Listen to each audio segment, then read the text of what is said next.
Good morning, or good afternoon, 10, 11, 12, 1.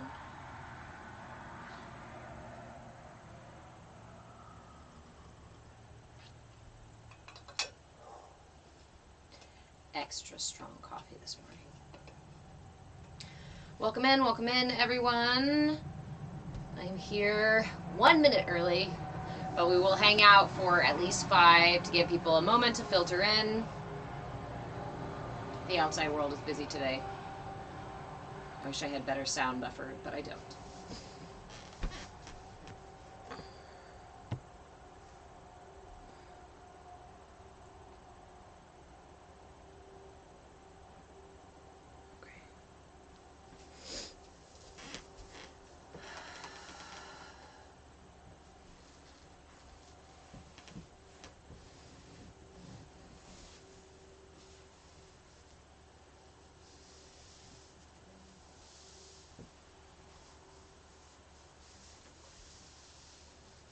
For those of you just finding this channel, hello.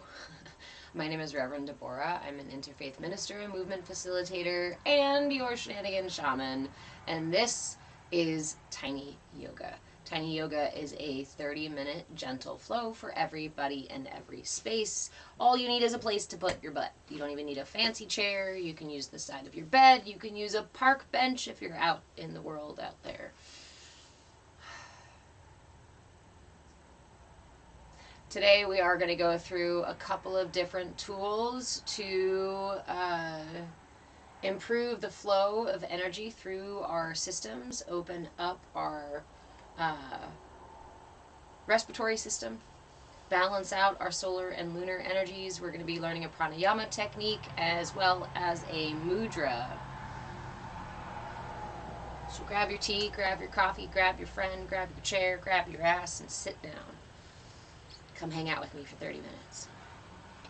Share with your friends. We are live on both YouTube and TikTok, so your preference, choose your poison. Choose your platform, I mean, of course.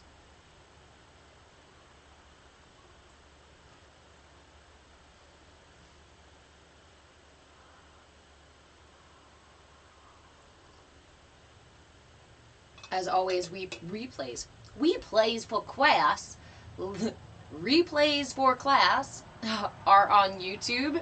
If you ever miss a session or you come in the middle of a session and you're like, oh man, I wish I could get that from the start.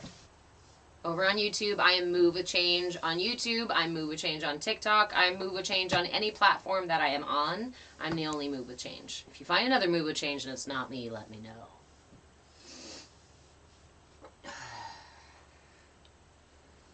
And if you're feeling a little bit kinky or a little bit snotty like me, you'll appreciate the pranayama practice that we're going to be doing, the Chandra Bhedana practice, which is, Chandra means moon, so we're going to be working with the lunar energy in our bodies today. A little bit cooling, a little bit calming.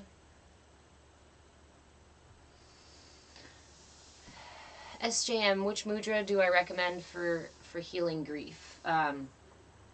First, as a concept of grief and any emotion, I like to put it in the perspective of having a new friend, right? Or learning to make a relationship with that emotion rather than trying to fix it or change it or push it away. Oftentimes in our attempts to shift it or push it away, we can re-aggravate it or keep it stuck. So as far as grief, and mudras for addressing grief, for soothing the process, I really like the Padma mudra.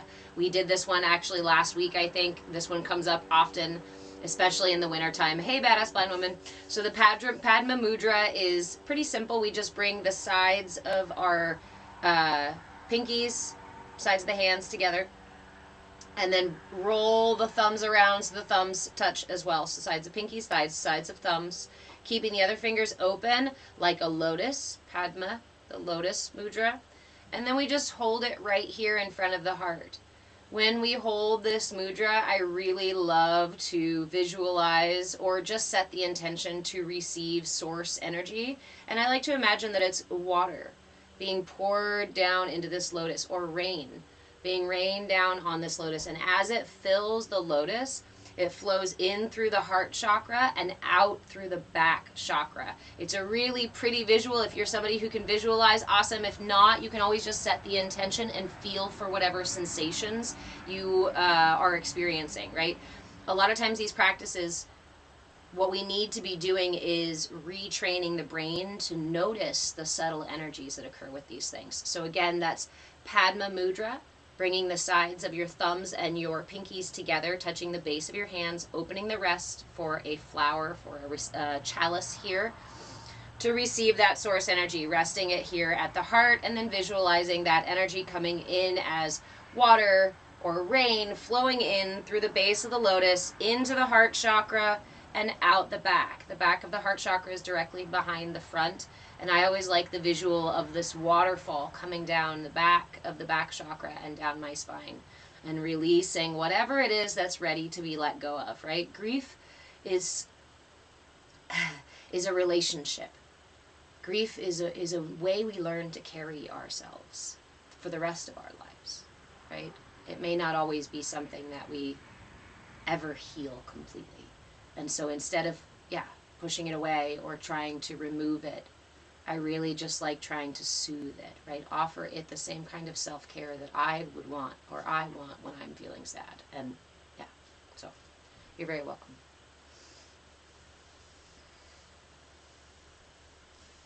I'm sorry to hear that, friend. That's a lot to carry. That's a lot of grief, friends, to carry. Well, if you'd like to spend a little bit of time with us, I will offer a little bit more in terms of this 30-minute flow for settling our systems.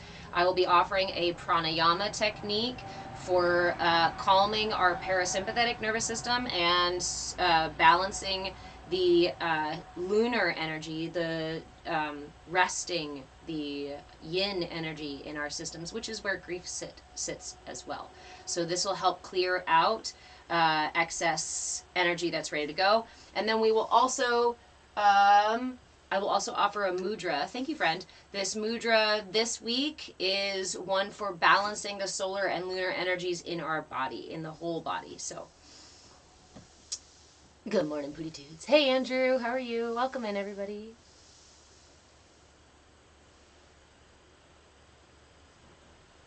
Precious time wasted. Nice. It's good to be getting into the sensations, right? Rewiring our brain. Our brain likes to prove itself right. And so if most of us have learned our entire lives that chakras are BS, or that energy is nonsense, or we can't do anything to heal or align our systems, right? We have to rewrite that belief in our brain. And so every little moment, like you notice electricity jolts or movement of energy, especially when you're in this space with me, right? With us, with this little community here, bring that awareness in. See if you can pull your awareness in. I know sometimes it's like herding cats, but if we can keep our attention within our systems, within our immediate space, you're going to have the capacity to experience a whole lot more than if your mind is wandering off to like, oh shit, I gotta go do something else. Or honestly, if you're scrolling in and out of the live. So hang out for a little bit. Put your phone down somewhere where you can see and come do a flow with me so we can cultivate that kind of awareness. Precious time wasted. Is it useful in meditation to be able to feel that kind of thing?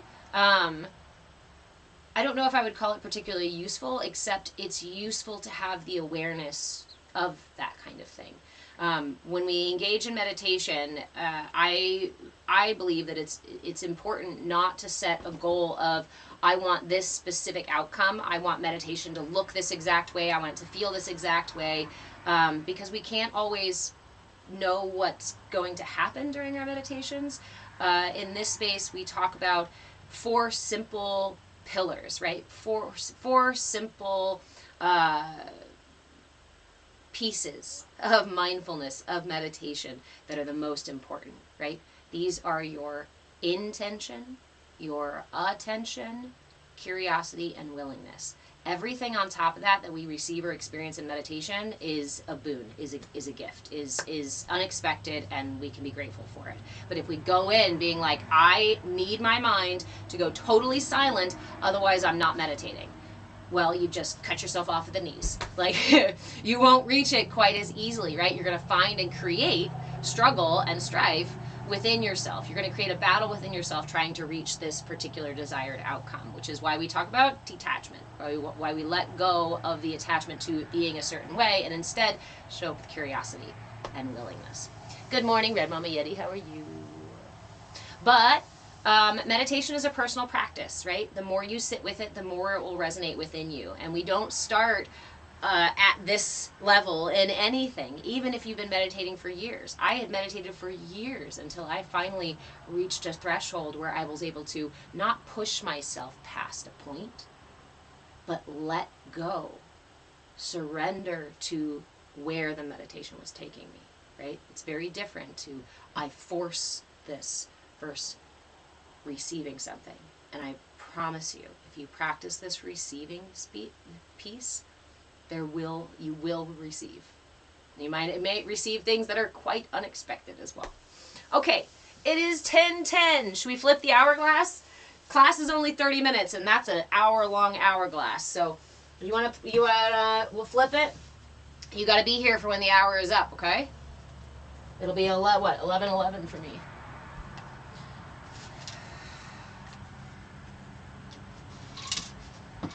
And the hourglass is flipped. It's time to start class, my friends. Welcome in, everyone. Welcome in, everyone. Go ahead and find a place to put your butt. My coffee was quite strong this morning, so I apologize if I go a little fast. Let me slow my roll here for a moment and take another sip of coffee while you find the edge of your seat. Take your last sips of coffee or tea. We won't be touching them in the middle of our practice unless you really, really need to.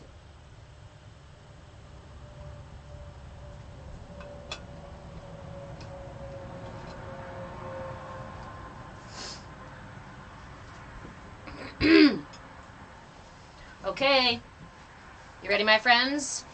Find the edge of your seat, the edge of your bed.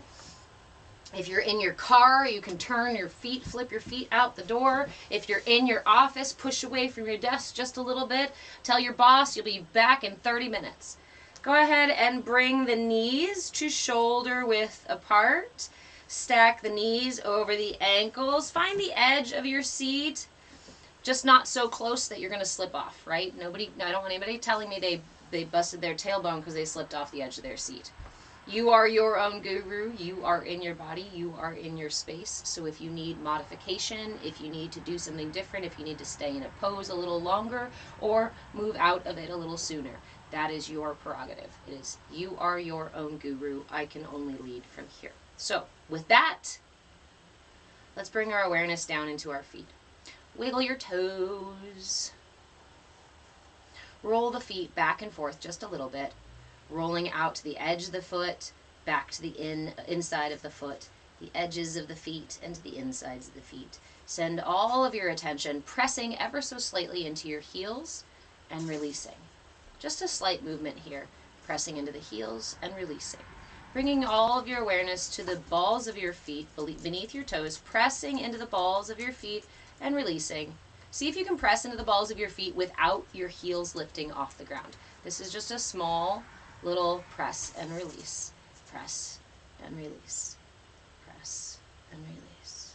Go ahead and close your eyes if you haven't already, and let's take 3 deep breaths to bring our awareness fully into this present moment. Begin first by inhaling through the nose, pulling the breath through the lungs and into the belly. And sigh it out. Inhale again, expanding the rib cage in all directions, front, sides, and back. And let that go. Inhale again, this time lifting the heart and lifting through the top of the head to elongate the spine. As you exhale, allow the shoulder blades to melt down the back. Gently tuck the chin to bring intention to your posture.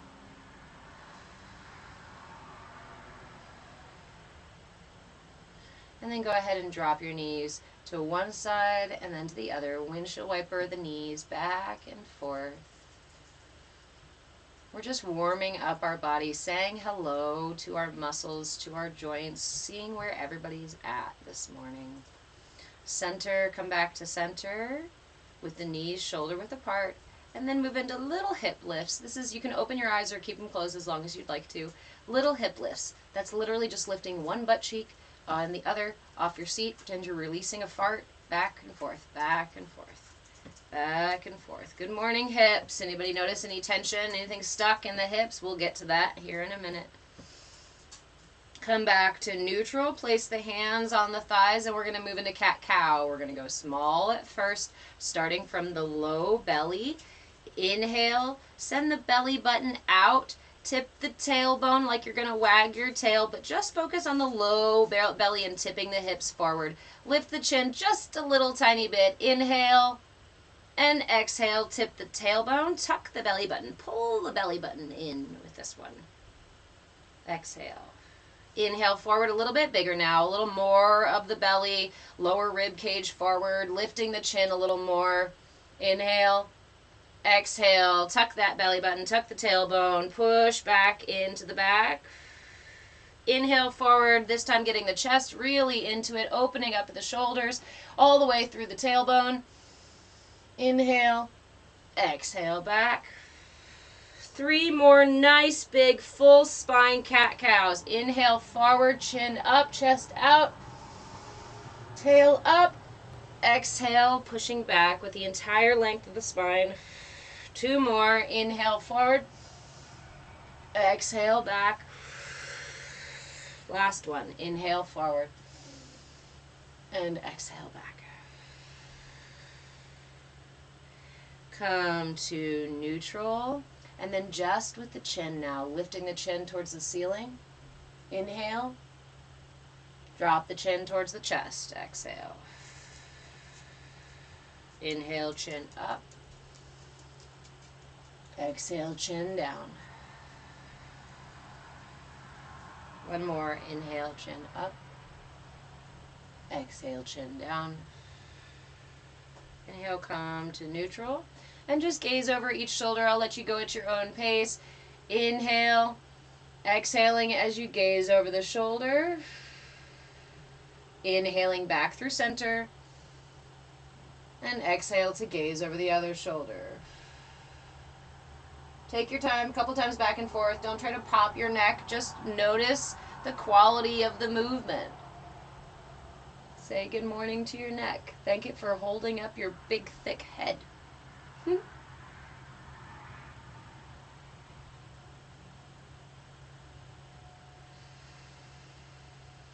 And come back to neutral. Drop your chin towards your chest. A couple of circles in one direction. Again, we're not trying to snap, crackle, pop the neck. We're just warming it up, saying hello, offering gratitude for whatever movement is available today. Switch directions.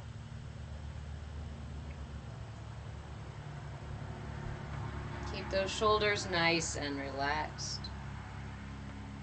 Once your chin meets your chest again, inhale up to neutral. Again, placing your hands on your thighs, we're going to move into torso circles. This time I want you to use your spine as if it were a spoon and your hips are the bowl. Use the spoon that is your spine to circle around, to stir everything up. One direction. And then the other. Whole spine, get your shoulders involved, your neck involved, everything. Rolling around in these circles. One more time, other direction.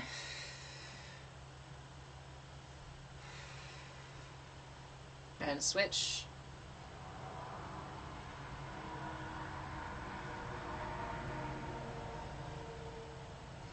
And come back to neutral. Shake it out just a little bit. Bring your palms together, interlace your fingers, press your palms up towards the sky. Inhale, big deep breath, nice long arms. Drop your shoulders down so that they are not closing up your ears. Imagine that there is a string through the top of your head, lifting the center of your being up. Gently tuck your chin ever so slightly and sway side to side. Little movements, palm tree sway. Just gently stretching each side back and forth. Come up to center. Keeping the right arm up, release the left. Cross that left arm to grab your right thigh. Inhale, lengthen through the top of the head, lengthen through the fingers. Exhale to bend down towards the left. Gaze past your elbow. Big, nice opening the right side body. Stretch. Breathe. Inhale, back up. Don't release that arm. Exhale. Inhale, both arms up to meet each other. Release that right arm down now, crossing over to grab the left thigh. Inhale, lengthen through the top of the head, drop the shoulder, lengthen through the fingers. And as you exhale, open up that left side body, bending down towards the right, gazing up towards past your elbow. Breathe.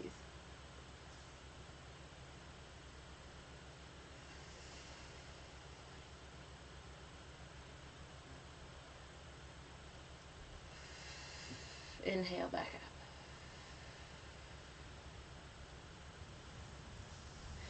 Release both arms. Give yourself a few wiggles. Bring your shoulders up all the way as if you're this time trying to close your ears. Go ahead and squeeze those shoulders up towards your ears. Release your hands so that they're hanging down by your sides. And then drop your shoulders with a ha.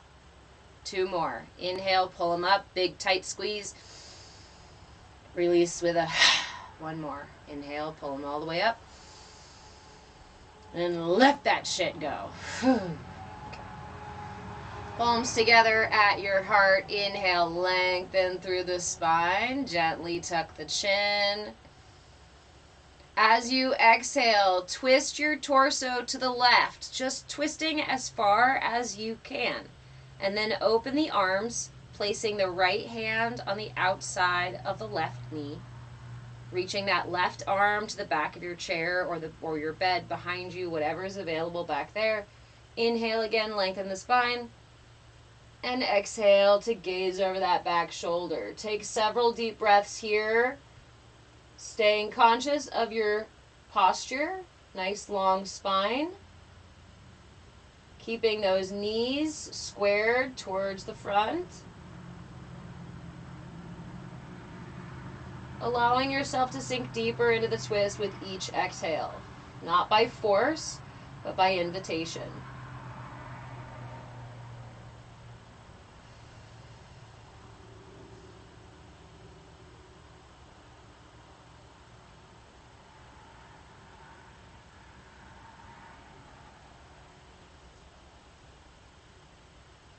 On your next inhale, take a big deep breath and hold at the top. Exhale, slowly release. Pause for a moment, let the body unwind. Then bring the palms together again at the heart. Inhale, lengthen through the spine, and we're going for the other side. Exhale as you twist the torso towards the right. Find the full extension, then go ahead and open the arms. Front arm reaching to the outside of that right knee, back arm behind you. Inhale again, lengthening through the spine. Be mindful of your posture. As you exhale to gaze over that back shoulder and deepen the twist. Continue to breathe, being mindful of the length of your spine, keeping the knees squared toward the front.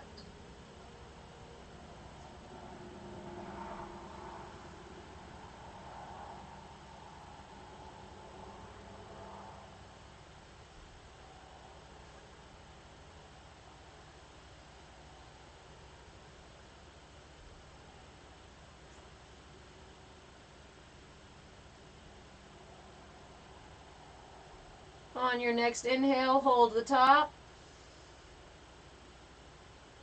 And gently release as you exhale. Back to neutral, back to the front. Inhale, lengthen through the spine. And exhale, go ahead and slide your hands down your thighs, over your knees, and follow with your torso all the way down into a forward fold. Go ahead and release your chest, either on your knees, or if you'd like to open the knees ever so slightly and dip in between, feel free to do so. Release the back, release the arms, release the head, and just take several deep breaths here to rest. Ground the feet. And let all tension release.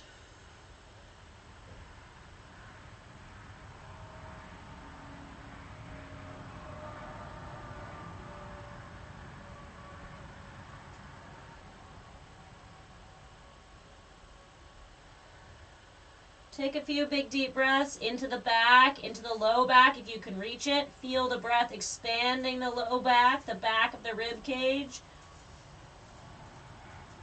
And exhale completely.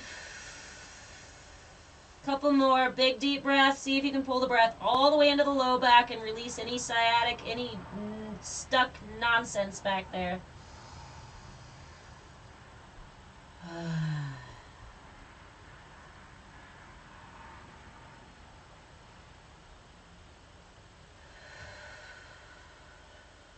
On your next inhale, slowly roll yourself back up.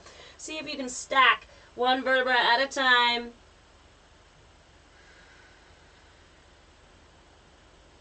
As you roll all the way up. Let's heel toe our knees all the way over to one side. Let your butt follow, so turn yourself. Either if you have the space to do so, you can turn yourself all the way to the side in your chair. If you don't have the space to do so, just bring yourself to the edge of your bed or whatever else it is here with the left knee as far as you can here. Then bring those knees back to slightly shoulder width. We're going to open them just a little bit, but we need more balance here. So make sure that your butt is still on your seat. We don't want one butt cheek hanging off your seat. Both of them, please. Give them a nice place to be. Interlace your fingers underneath your right thigh. Pull that right thigh up and give it a squeeze. You can even reach around the outside of the knee and hug it nice and close. Inhale, big deep breath. Exhale, release.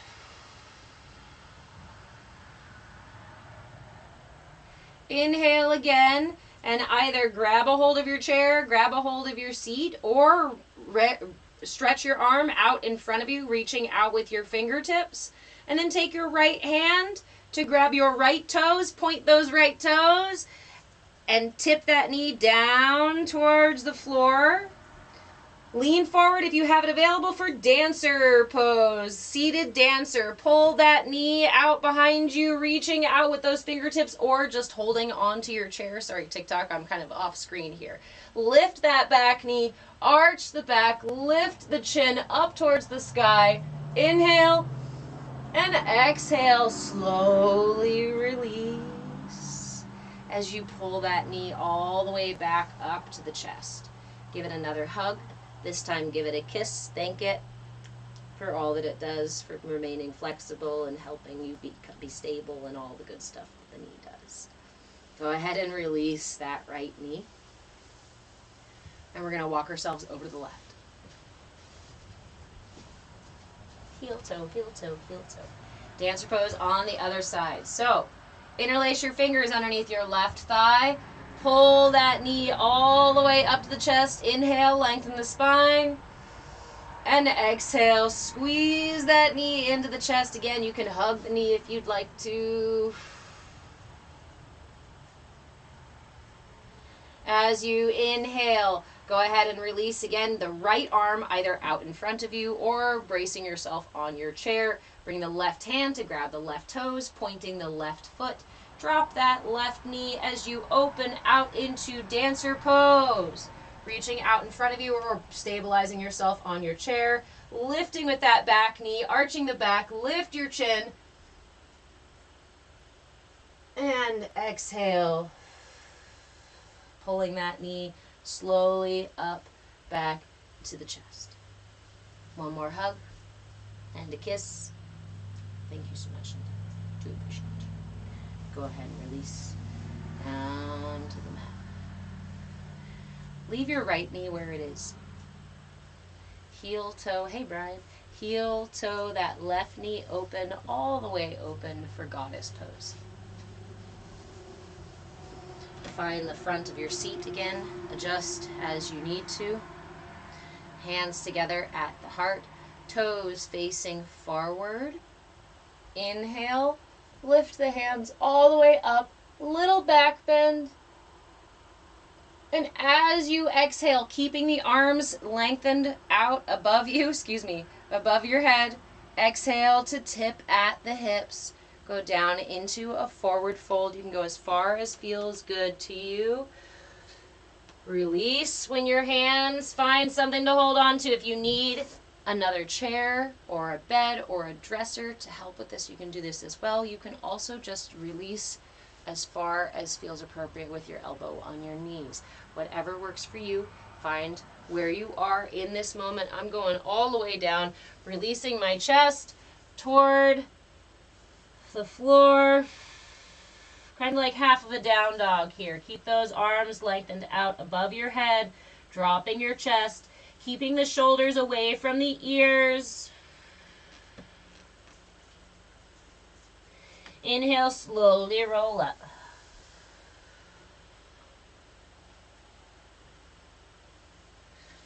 Go ahead and give your shoulders a roll, a shimmy, and a shake. And we're going to move into our pranayama practice and then our mudra practice. So if you have water, coffee, tea, and you want to sip in between, go ahead and take your sip real quick. And then we will sit for our pranayama practice.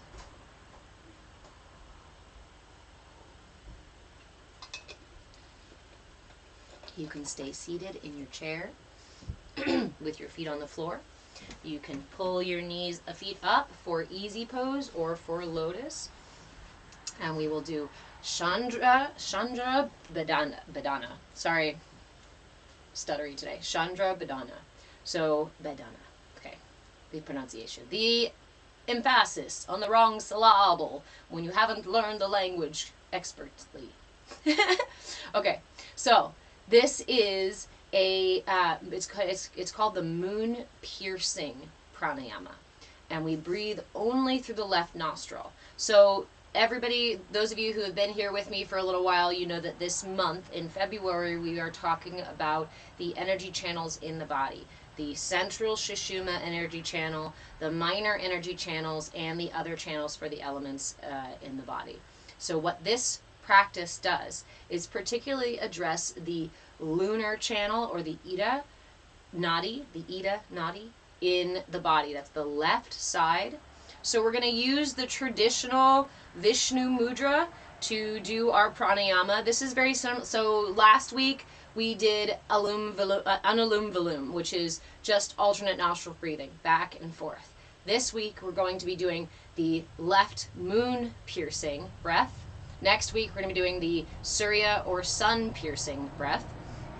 And then we will do Nadi Shodhana at the end of the month. Do I have that many weeks left? I think I have that many weeks left. We're only on the second week? Okay. What day is it? What time is it? Where am I?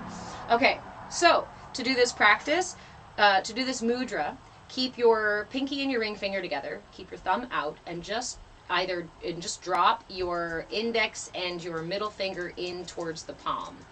Right? That's almost like a hang 10, but add your ring finger in there. Okay.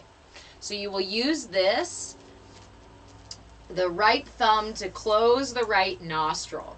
You inhale through the left nostril. Use the fingers to close the nostril as you hold your breath for a few moments, for a few beats. We're just going to hold for a little while today, for a few beats, and then exhale through the right. Do not inhale again through the right. We'll do several rounds, right side closed. Inhale through the left, close both and hold. Exhale through the right, close that right nostril, and inhale again through the left. So for those of you who have experience with pranayama or with yogic practices and you want to add the locks that go with this, you can add the root lock and the chin lock that go with this. If you're not familiar with those, I'm not going to teach them on the live, but if you do know them, they do go with the practice. Okay, so for now, for everybody else, we're just going to focus on the breath because I want you to maintain the awareness of the flow of energy as we're moving, clearing out that lunar side, the Ida Nadi. Okay, we're going to do 12 rounds together. You can go at your own pace. I'm going to keep count of my rounds. You can go ahead and keep count of your rounds. If you lose count, just keep doing it until I finish, or until you're ready to be done. Okay. Chandra Bhedana, the moon-piercing breath.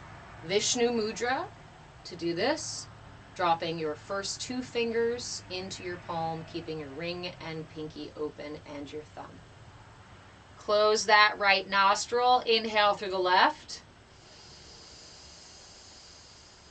Big deep breath in. Fill your lungs and close both nostrils. Hold as long as feels comfortable for you.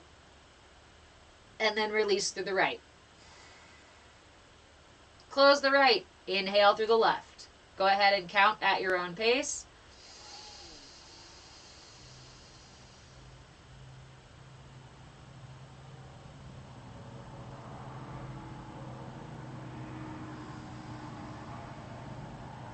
Don't worry about pushing yourself too far or holding your breath as long as you possibly can. Remember, we're inviting this practice. We're not forcing this practice.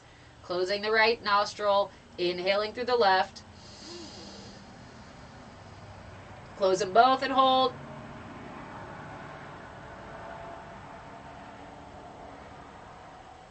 And exhale through the right. Close the right and begin again.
Remember, if you are doing the locks for the practice, inhale, hold the breath, make your locks, release the locks before you exhale the breath. Inhaling through the left, hold, lock, release locks, exhale through the right. Close the right, inhale through the left.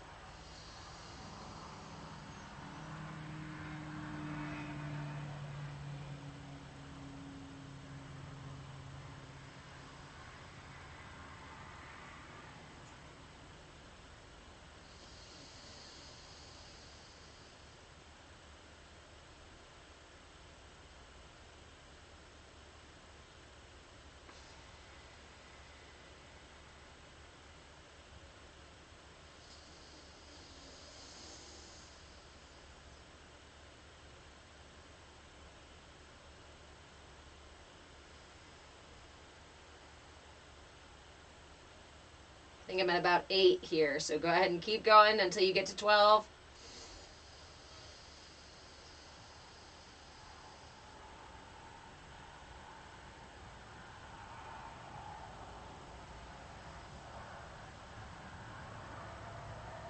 Inhaling through the left.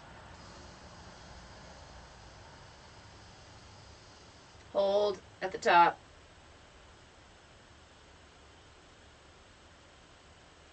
Exhale through the right. Close the right, inhale through the left.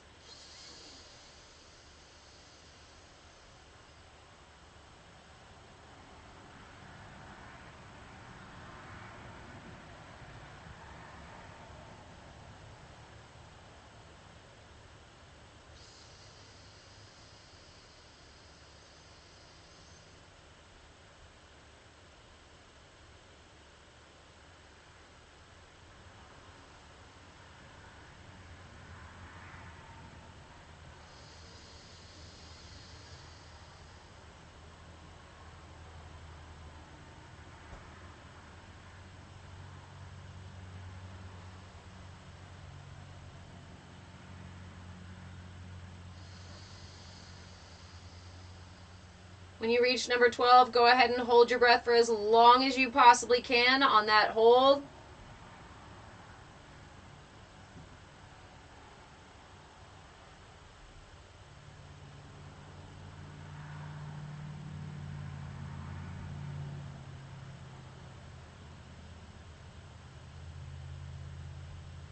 As you're holding, don't let anything else in your body tense up. If you're using your locks, that's all the tension there should be. Everything else relaxed as you hold the breath. And release through the right nostril. Go ahead and release the mudra. Release any attempt to hold the breath. Keep your eyes closed or close them back up for a moment and notice the quality of your breath right now. Notice the energy on the left side of your body or the right. Notice the quality of your mind.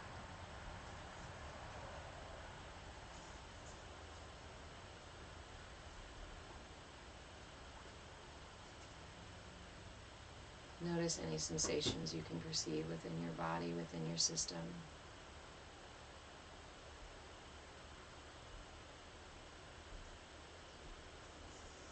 You can stay here, sitting with the residual effects of the practice, as long as you'd like to. When you are ready to join me for our mudra, you can go ahead and pop your eyes open real quick. I'm going to grab my timer, so we have our 5-minute timer to do the mudra.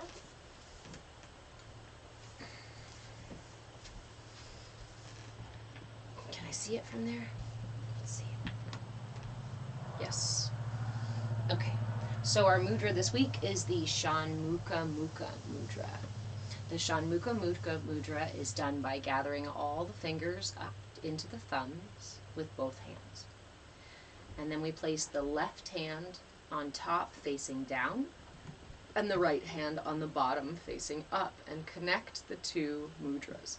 Hold it at the center, the solar plexus area. You can hold it a little bit higher, this general center channel here. Hold it where it feels most appropriate. Again, find a comfortable position. I'm going to go ahead and flip our timer for 5 minutes. Go ahead and close your eyes if they're not already closed. Grab your mudra, left on top, right on bottom.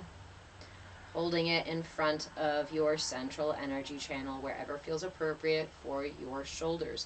It may be a little lower in your lap, and that's okay. Remember to lengthen through the spine. Gently tuck the chin to keep intention to your posture, and release any tension anywhere else in the body. If you'd like to regulate the breath, focusing on slow, steady inhales and exhales, feel free to do so. Otherwise, find an anchor.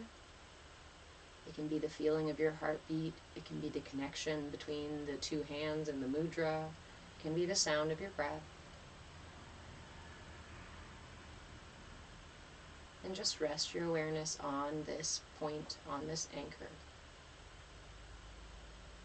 Anytime your awareness wanders away, bring it back to the anchor and stay with the practice. Anytime tension arises in the body or in the breath, inhale and exhale to let it go.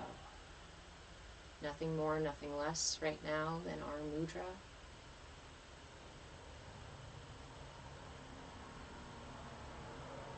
And our intention.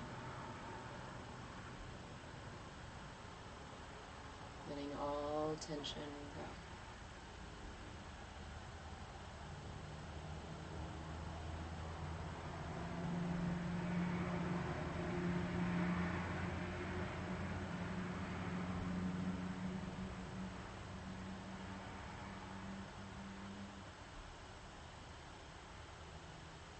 If your mind is particularly busy and you would like a mantra, you can always just om out loud or in your head.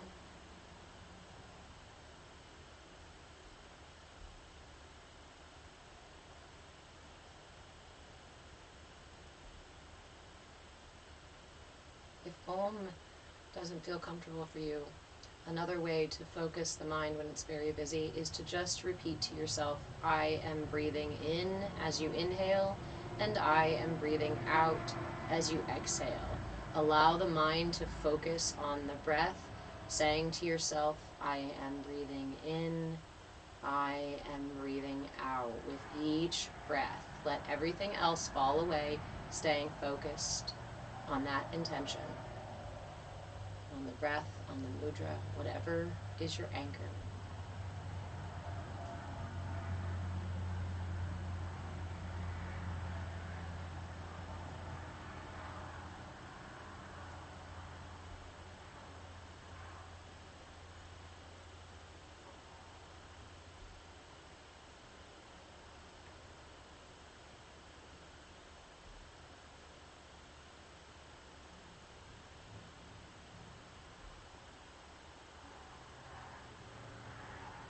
It's okay to adjust your posture if needed. Sometimes our bodies start to float away. Just anytime you notice that your mind has wandered off, your attention has wandered off, bring it back to center. And just breathe.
Stay with it, you're almost there.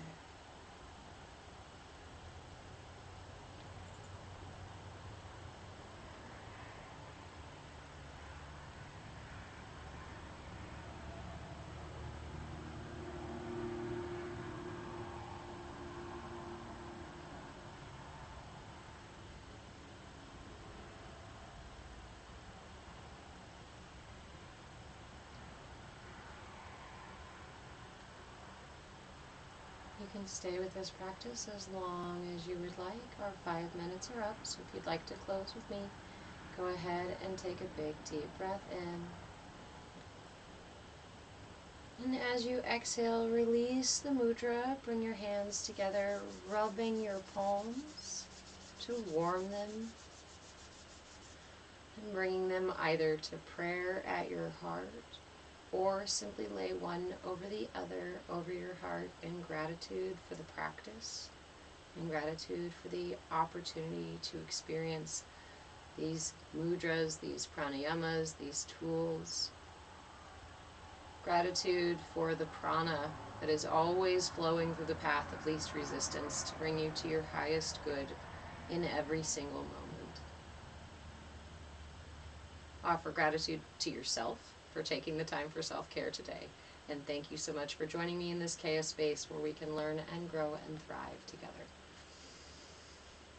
When you're ready to close your practice completely, I encourage you to cup your hands over your eyes to flutter them open underneath. It helps with the transition so we don't shock our eyes.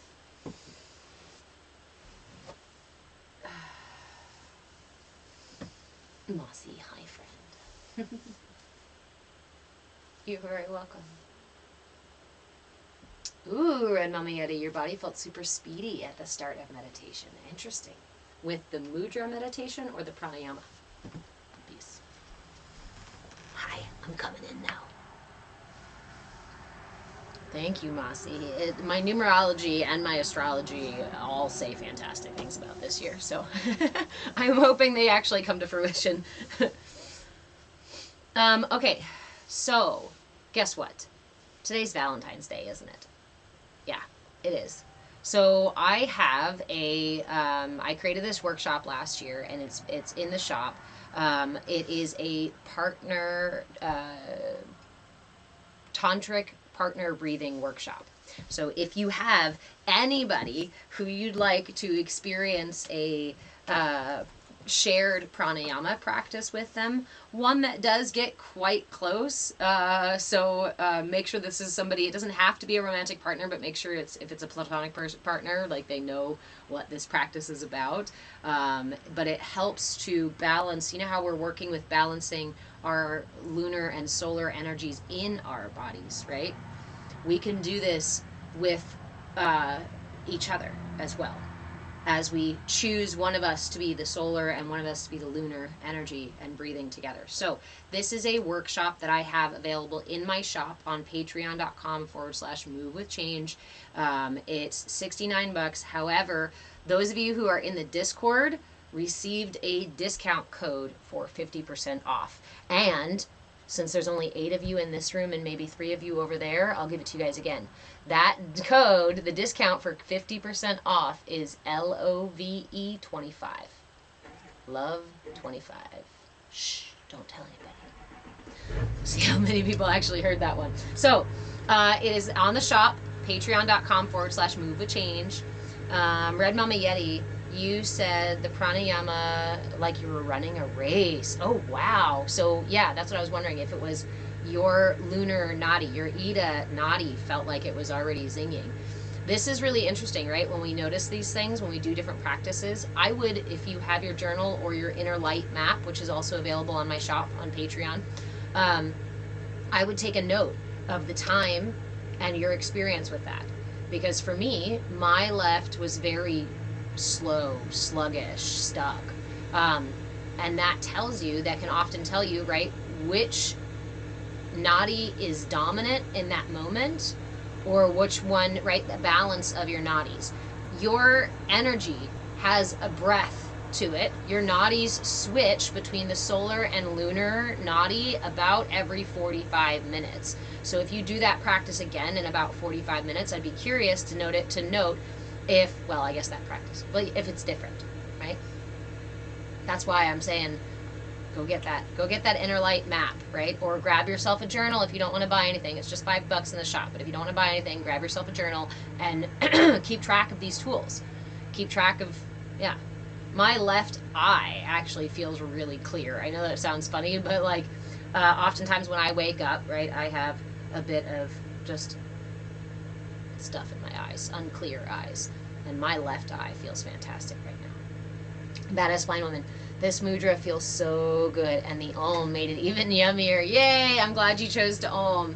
The Chonmukha mudra is really, really powerful. The Chonmukha mudra actually balances the solar and lunar, the prana and apana energies in our system. The way that the upward flow of prana and the downward apana flow of prana, right? Because we call energy prana, but prana actually refers to the upward energizing flow of energy, and apana refers to the downward flow. Hey Jude, how have you been, my friend? Putty toots. With the pranayama, I couldn't explain it, but I felt like some gunk had been cleared. Not sure what.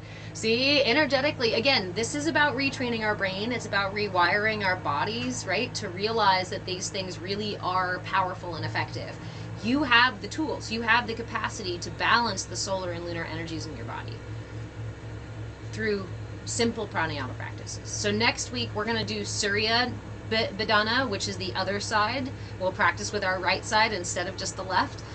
So we'll get to keep track of those different, hopefully you guys are writing these things down, keep track of your different tools, what time you do the tools, and whether or not you notice that consistently at 10:30, Red Mama Yeti, you know, your lunar energy is really energized. And if we recognize that about this time every day, my lunar energy is at its peak, then we can choose activities that are conducive with, or that lunar energy aligns with, right? Versus when we're trying to do something that's solar and active during our lunar cycle during the day. Our 45-minute lunar cycles, you know. Hey, Larch, how are you? You're very welcome, Bluey. So again, for everyone, replays are on YouTube at Move with Change. And as I mentioned before, I have a couple things on my shop right now on patreon.com/Move with Change. Both that Inner Light map, which is a 4-page PDF that you can download for $5 and then make as many prints as you want to. I was gonna make like a whole journal for you guys. I was going to design this whole amazing thing with all this information about the energy system and the chakras. It was basically going to be like a textbook, a workbook with fillable spaces.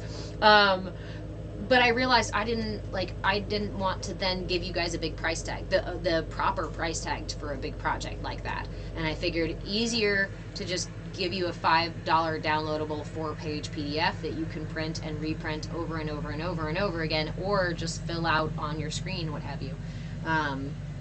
Yeah, cost effective. So, what are our tools this week that we have gone over? Remember too that we have classes now on Wednesday night from 2 to 4 p.m. where we do our CAYA classroom, where we talk more about the subject for each month. And this month is the energy channels, the nadis, the elements in the body, the elements as they correlate to our fingers and the channels in our hands. We talked about chakra development in class, as well as the different qualities of each chakra. At any point, if you guys have questions during the month about what we're talking about, or just need other tools, feel free to comment on my content or send me messages and ask questions and things like that. But if you want a really, really fun way to spend your evening, go check out that Tantra Partner Breathing Workshop. It's a mini workshop. It's self-paced, and I have a couple of options for it. Actually, so everything in the presentation for the workshop is written out on the presentation. I also did a voiceover too, so that you can just listen to it if you want to. The visuals aren't all completely necessary, but some are helpful. The other piece that comes with it is a partner workbook. And now this, I did last year put a lot of energy into creating a pretty big workbook for checking in with your partner, whoever you do this practice with, after the practice, as well as a self-evaluation kind of journal for how you experience the practice. So if that sounds interesting to you, again, it's on patreon.com/Move with Change. And to get 50% off, you can use the code LOVE25.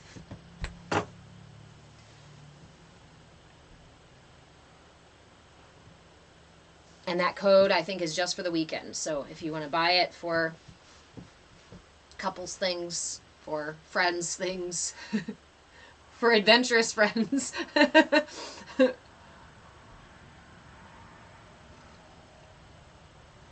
It's a really powerful practice, and it's one of the more foundational practices for Tantra, right? For sharing the practices of engaging with other people's energies in a conscious, intentional way that's supportive and healing.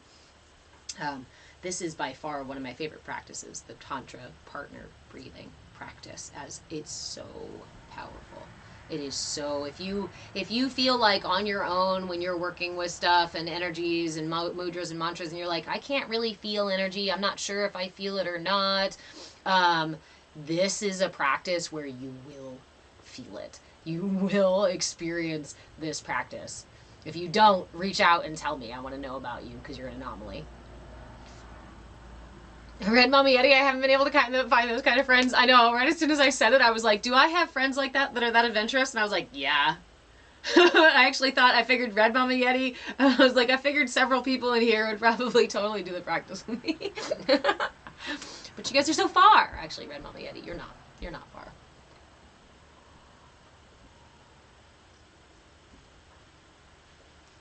But I don't want to give away the practice, right? It's outlined in the workshop. So, of course, if you're in the Discord, I probably give things away. That's the benefit. I think the biggest perk of being in the Discord is that you get access to the toolbox anytime, any day, and when I, hopefully I answer everybody in a reasonable amount of time. But I'm more likely to give stuff away. I'm more likely to tell you what's in a workshop or what's coming up or what my surprise is in December than here on a live. I'm usually pretty good about my boundaries here, but in the Discord, I can't help it. And I have a surprise for you coming in December, right? In December, this whole year, 2025, is all working through the layers of the energy body. And when we get to November, we will have reached the stellar chakras, right? So January is the aura and the external energy body as it is the toroidal field around us. February is our elements in our system, the energy channels, the nadis, the sushumna, and our koshas, the layers of self within the self, the physical body, the emotional body, the mental body, and the the energetic body, the mental body, and the intellectual body, and the bliss body. Hey, Cappy, how are you? I see you sneaking in.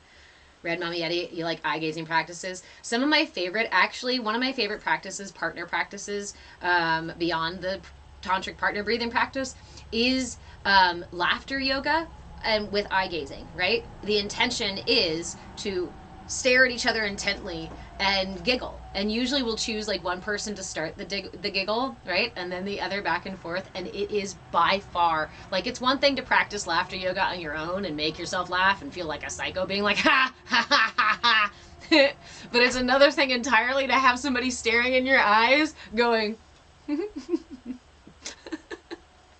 really try. Yeah. Alicia, do I do yoga live every day? I do not. Not yet. Let me say that. Not yet. So where I'm at right now, I ramped down my classes from last year so I could deal with some health things at the end of last year and early into this year. Now I am trying to ramp those back up. We're turning up the volume again. So I really want to hear what you guys want. And I can tell you what I intend to do here in the near future. Right now we have tiny yoga at 10 a.m. Pacific time on Fridays. And that's this chair yoga class that I do. Replays are on YouTube, and we're live on YouTube and TikTok. Wednesdays, I'm looking at my calendar up there. Wednesdays, we have class from 2 to 4 p.m. Pacific time. Again, TikTok and YouTube. And that's where we discuss the topic, and I share more tools for each month as we're going to go through all these different layers. What has been requested is a Kundalini yoga class. I also, which if I do Kundalini yoga, it will most likely be a practice that we will do on Zoom or directly in the Discord, because with that I need cameras on and I need to be more interactive with you guys. I don't feel comfortable teaching a Kundalini class without being able to see or check in with folks. Alicia, evenings is the only time you have free. So I got that similar feedback from my community over in our Discord. Alicia, if you're interested in keeping track of classes or getting updates or even having a say in when the schedule happens, come into our Discord. The link is on my Patreon page, on patreon.com/movewithchange. It's a free link. It doesn't charge you anything to join the Discord. If you don't know where the link is or can't find it, you can also just send me a message. So right now I have the Wednesday evening class and the Friday morning class, but I have received plenty of feedback from people that says they need later classes. So I would like to add at least one more class regularly during the week. It'll probably happen on maybe Mondays. So starting in March, my plan is to do a Monday, Wednesday, and Friday class. I might be moving Tiny Yoga to the evenings so that I can do in-person kids yoga here in town.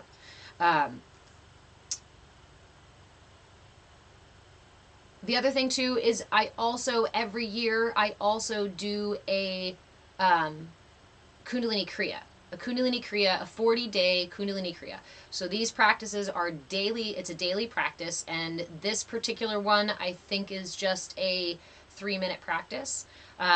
So that one we would do every day for 40 days. And with that one, I would go live on both channels for 40 days, every single day, probably in the morning. But if everybody really wants evening stuff, then I can go every day in the evening, and we will do this practice together, talk about the practice briefly, check in, and then move on. I like doing those a lot because it's a really good way for folks to get engaged with a daily practice, especially a short one like that, and a simple one like this Kriya is that I want to do. And it's another way to get momentum, right, for all of us kind of getting together and getting used to each other, getting used to hanging out together. Paul, you have the wrong person. So, let's see.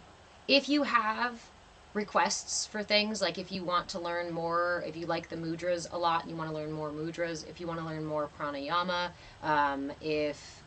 make requests of me. I'm, what's the word?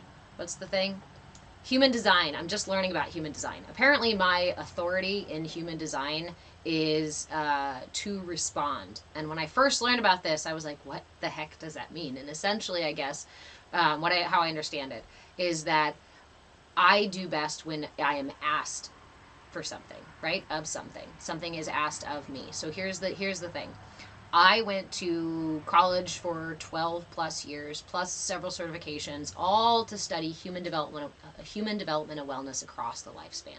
I started in child development and then ended up in gerontology and filled in the gaps all the way in between because I wanted to know how we work, what our inner workings are, what makes us tick, how to heal, how to align, how to balance, and why some of us feel so disconnected and why some of us don't, right? Why all these differences? So I studied human development in the academic sense. I studied it in the spiritual sense. I studied it in the philosophical sense, right? Energetic sense. And after all of those years, I essentially gathered a pretty hefty toolbox of a variety of different tools. Yeah, a lot of them yoga based, but also a lot of them energy based, a lot of them philosophy and mental psychology based. And I integrate them all together to teach these classes. But when you come up to me, let's say we're in the grocery store. I'm in the grocery store and you recognize me. You come over and you're like, hey, you're that girl. That's never happened to me. You're the Rev. I need a mudra. I've got a hell of a headache. I need a mudra for that. I would absolutely give you the mudra, right? But if I were to sit down and try to write a book or create content sometimes without being asked, sometimes my mind will blank completely on any mudras for headaches.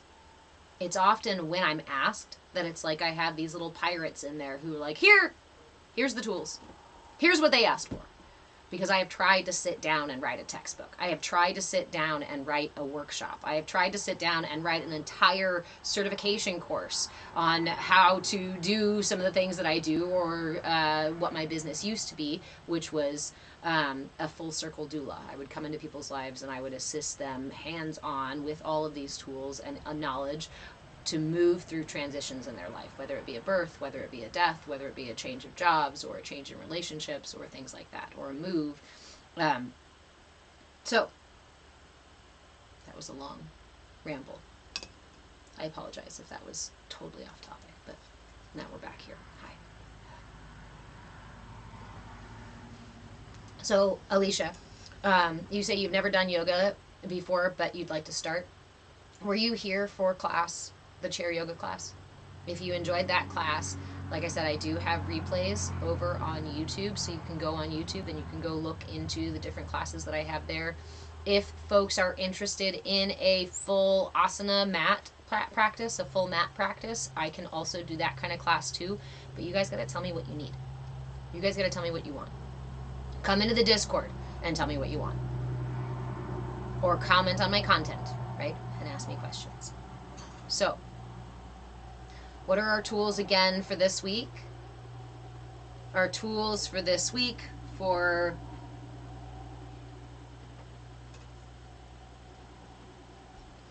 are the Chonmukha mukha mudra. Done like so. Gather all the fingers into the thumb. Place the left hand on top, facing down. The right hand on bottom, facing up. The left hand represents the apana energy in my system, heading downward. The lunar yin energy in my system. The right is the Pingala nadi, the Ida nadi over here on the left. The right is the Pingala, or the solar energy, the pranic energy that is energizing and lifting through my system, the yang energy. That goes on the bottom, facing up.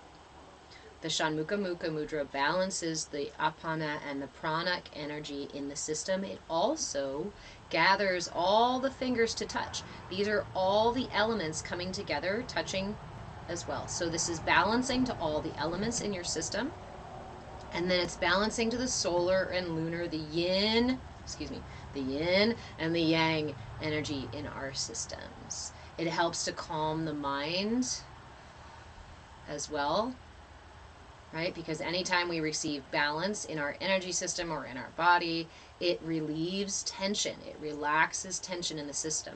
When we talk about tension, I don't mean just, tensing up your muscles or having tense muscles, not just muscles. I mean, sometimes we find tension in our breath when it skips, or when it feels difficult to take a full breath or to exhale completely. We find tension in our mind when our mind gets busy and starts to worry about things, and then manifests tension here in our brow.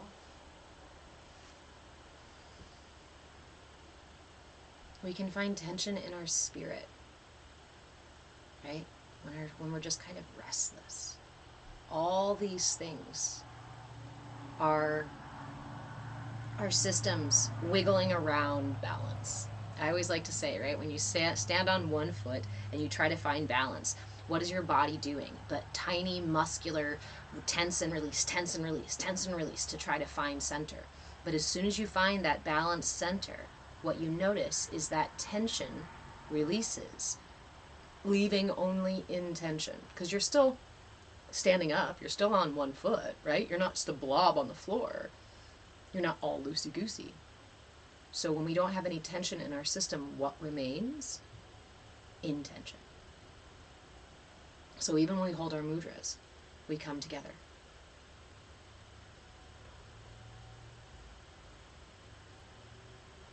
And we hold with intention, not tension. Because if I'm squeezing my fingers and then pressing them really hard together, this is causing tension all through my hands, wrists, elbows, arms, shoulders, back, neck, back. That's a lot of tension.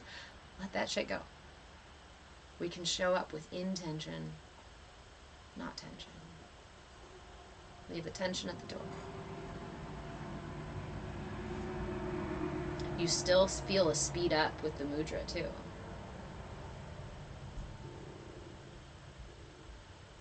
Red Mummy Yeti, I like this reflection, right? When we have tension and want it to release so badly, like a stiff neck or shoulders, it seems we can't force that release. That's why we talk a lot in here, right, about the difference between pushing or force and invitation and allowing something to release.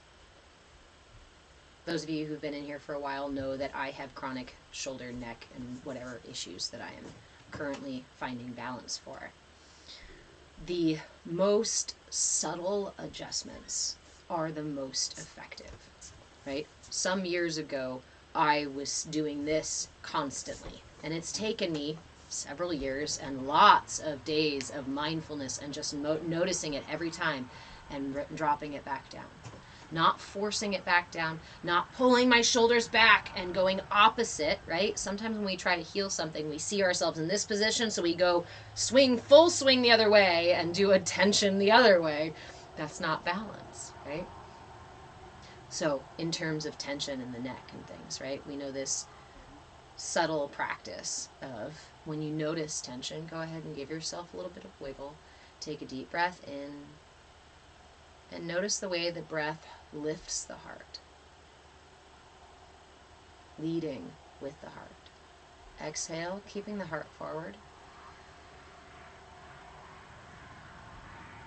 Inhale, lifting the heart again, breathing into the sides of the rib cage. Exhale completely. Inhale again, breathing into the full rib cage, front, sides, and back, lifting the heart. Exhaling to melt the shoulder blades. You can even bring intention to below the bottom of your shoulder blades. See if you can isolate this space. Go ahead and release your arms. And see if you can, don't pull your shoulders back, right?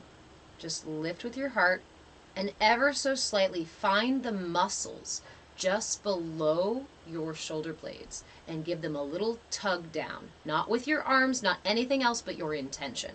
Use your intention to just drop them slightly towards the floor. Did you feel that? It's okay if you didn't feel that. But I encourage you, especially if you deal with posture, neck, upper shoulder issues up here, or even grief, right? Even issues of blockages or feeling stuck or rigid in the heart space. This is really helpful for, because this is the heart chakra. This is the throat chakra. If there's blockages in your throat chakra, you're going to experience all of these imbalances, I should say. Imbalances in your throat chakra can manifest as physical imbalances in the body. So let's bring that awareness back again. You guys know how I like to do this. 3 deep breaths, inhaling through the nose, pull the breath through the lungs and into the belly. Let it go. Inhale again, expand the rib cage in all directions, front, sides, and back. Let it go. Inhale again, lifting the heart and lifting through the top of the head to elongate the spine. Exhale, gently tuck the chin and allow the shoulder blades to melt down the back. If you're sitting right now and you're feeling tension in your low back, I encourage you to bend forward, tip forward at the hips, and grab your thighs or your butt cheeks and just roll them out a little bit. This is going to tip your sits bones. It's going to tip your hips. Now sit back a little bit. Feel that? That's just the tiniest little adjustment. All right. Lifting through the top of the head. Lifting with the heart. Imagining that string at the center of the top of the head dangling all the way down through the body. And then bring your attention back to those shoulder blades and just lower that muscle right at the bottom of the shoulder blades, ever so slightly. Play with this. Play with it a little bit. See if you can find it. Pull it down and release. Pull it down and release. That muscle down there deactivates the muscle up here that often makes us do this. So while that practice may not give me perfect posture, may not relieve the pain or discomfort that I'm feeling in my neck or shoulders right in the moment, but as we become familiar with these subtle shifts, we start to have more capacity to make space, right? To align and find that balance. Mindfulness, right, is a personal practice. And this is mindfulness. Being mindful, having of the present moment, being here in the present moment, noticing the subtle shifts. Remember that enlightenment, right, is not something that's super far and unreachable and unattainable for all of us. Enlightenment is simply the process of becoming more and more aware, because our awareness is light. So as we become more and more aware of the subtlety of the universe, within ourselves, outside of ourselves, we can think about it like we have gross motor skills. The ability to swing my whole arm in one direction or the other. The ability to stomp my foot or jump up and down. When we're children, we learn gross motor skills first, and we often have only the capacity for gross thinking. Big sweeping gestures. It's either day or it's either night. I'm either hungry or I'm not. I'm sad or I'm happy, right? This is simplistic. It's simplistic thinking. It's large sweeping thinking. As we grow older, we learn our fine motor skills. That is a way of enlightening the body, our somatic mind. We are enlightening it by teaching it how to use finer and finer technique. We can do the same with the mind, the same with the heart, with the energy, with the emotions. This is the journey of enlightenment, is walking ourselves from darkness into light, which is just what? Increasing our awareness of the more subtle energies, more subtle layers of reality.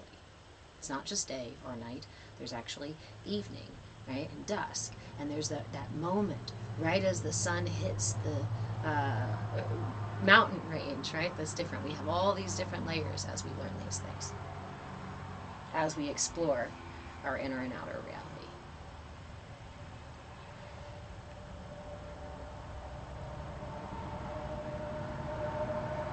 Okay, does anybody have any questions about any of the tools we covered this week or last week? Does anybody have any questions about the nadis or the energy channels or the elements in the body? What else is on our...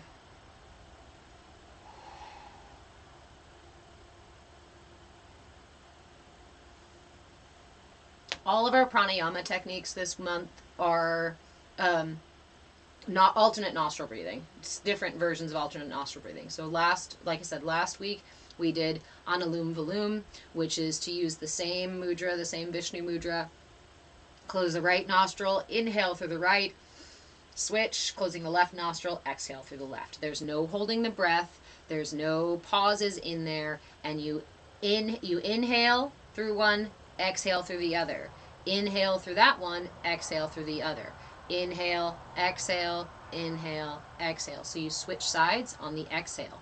This one, without any pauses, going back and forth between each nostril, is called Anulom Vilom. One version of alternate nostril breathing that we studied last week, or we practiced last week. So again, right thumb, and then right nostril, left nostril. Always start by closing the right nostril. Inhale, switch, exhale. Inhale, switch, exhale. Anulom Vilom. That will help balance the nadis. If you are practicing Anulom Vilom, and especially if this is a new practice for you, I encourage you to visualize the nadis, these energy channels, as we spoke about them. The right, the Pingala, the pranic upward motion energy, and the left Ida, lunar downward motion energy, prana and apana. So when we're practicing these alternate nostril breathing, Anulom Vilom, right? You're working with one nostril and then the other. Same back and forth, which means you're accessing each nadi back and forth. Remember to review, the nadis go from your third eye like pulleys, right? These are like belts that go around, I guess they're more belts than pulleys, that go around each of the chakras. The chakra means wheel. These wheels turn in different direction because of the direction of the pulleys back and forth as they interlace. So, as you're breathing, don't worry if you don't have a perfect visualization of how this energy flows. However, as we learn, as we get there, right, the right side, the Pingala, is going up and the Ida is coming down. So that turns our third eye to the left, right, and our throat to the right. Heart to the left, solar plexus to the right, sacral to the left, and then our root and crown chakras are the openings for our Sushumna channel, our toroidal field. So they actually turn both directions back and forth. Sebastian, I separated from my twin flame and am in the deepest wound and grief. Any ideas? Well, when we talk about twin flames in this space, thank you for your question, Sebastian. When we talk about twin flames, we talk about twin flames from an energetic standpoint, from the balance of our energy signatures, of our energy patterns. As we develop, our chakras develop or settle into an energetic pattern. These become our ego characters, our belief systems, our somatic memory, our emotional patterns, our mental patterns, our full perception of reality. It becomes everything pretty much that we develop in this life, where our energy settles. As I develop, I may develop with an imbalance in my solar plexus and in my heart and in my throat. Maybe my heart chakra is big and open, pushing out energy in the front, but not really receiving energy very well.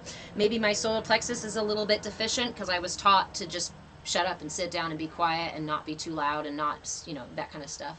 And maybe there's an issue with my truth, being able to speak my truth or some sort of thing here, right? So now I have imbalances. And I am walking around in my life with these imbalances as my personality, as my ego characters, as my beliefs about the world, the way that I speak, as my projections, and all these things, right? And even my beliefs about myself. When I meet someone else whose imbalances puzzle with my imbalances, so that would mean my big heart chakra doing this but not receiving, and their heart chakra being a little more on the deficient, right? Mine is excess, there's deficient. And then solar plexus, maybe they've got some big solar plexus. Now, because mine is deficient like this, I see that energy in them as something that I want. You complete me. You're my other half. We fit so well together. These kinds of relationships can be beneficial if we make them beneficial. If they are supporting our deepening awareness of our imbalances, of where our energy patterns are beneficial to us and not so beneficial to us, then these relationships can be extremely powerful for transformation, extremely transformative for both parties. Oftentimes, that's not how these relationships go. Oftentimes, what we end up doing is exchanging that energy from our finite energy field. So my energy, my heart creates this toroidal energy field, my finite source of energy, as it goes through my system, as it is generated from my system.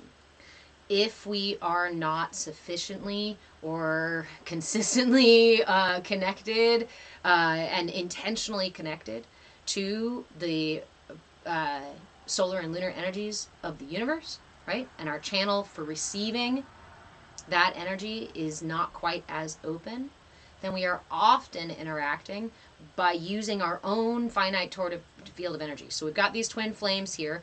My big heart open chakra, they are receiving energy. My partner, who's got this closed heart chakra, or not, I shouldn't say closed,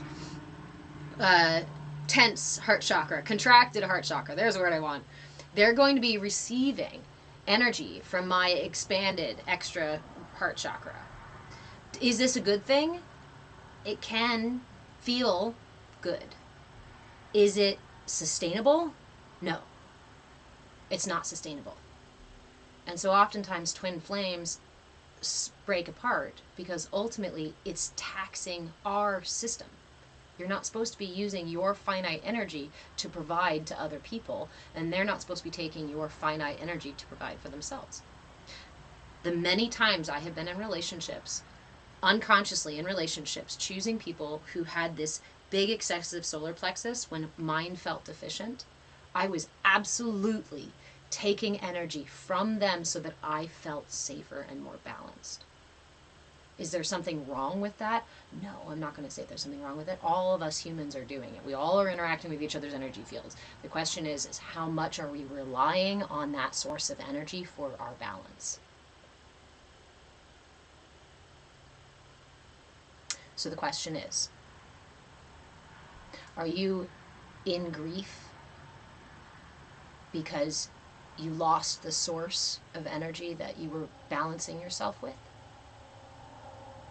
That you were relying on that other person to balance out your energy, as we often do in our relationships and codependent relationships, right? And I'm not saying this as a judgment or to put you down or anything like that, because like I said, I have been there, currently choosing not relationships so that I'm not doing that, because I would like to balance my energy out enough that when I do find a twin flame energy, that we are conscious and aware of that engagement and the opportunity available, rather than become complacent in our codependency.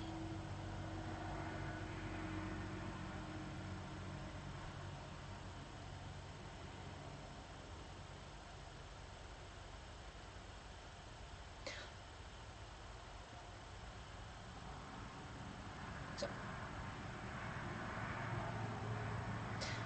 Again, I'm not saying it's a bad thing.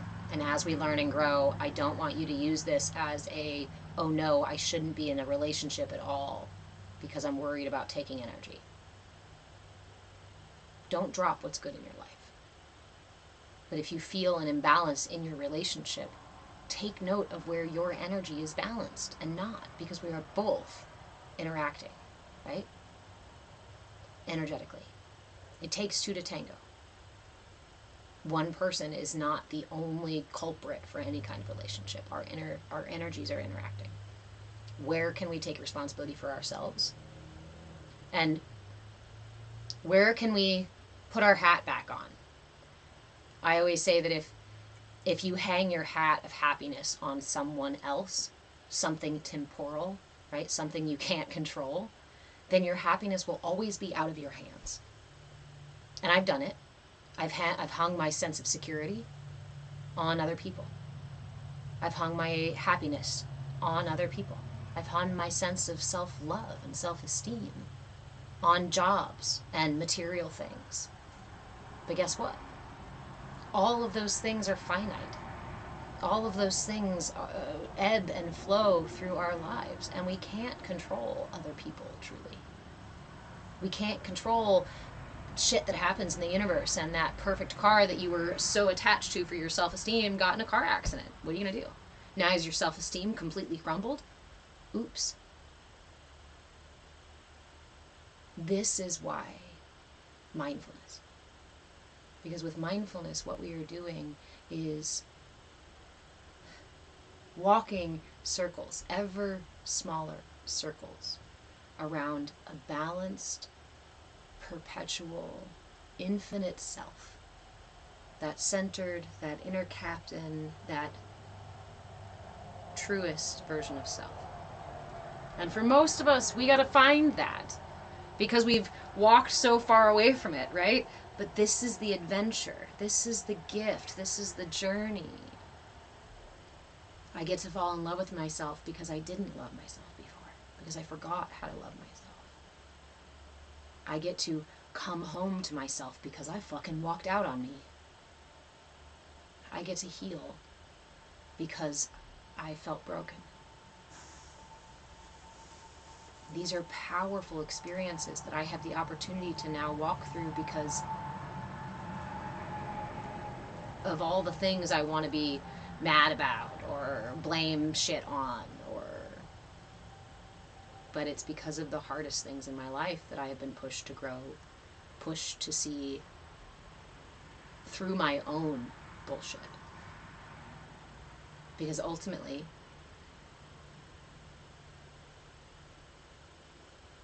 I am the only one that I am really responsible for.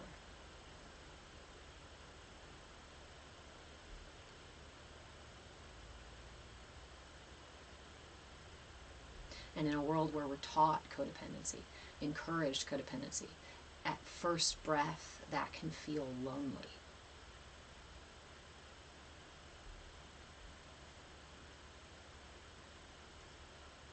But I know I've heard it before from other teachers, other gurus, right? And I didn't believe it until I experienced it.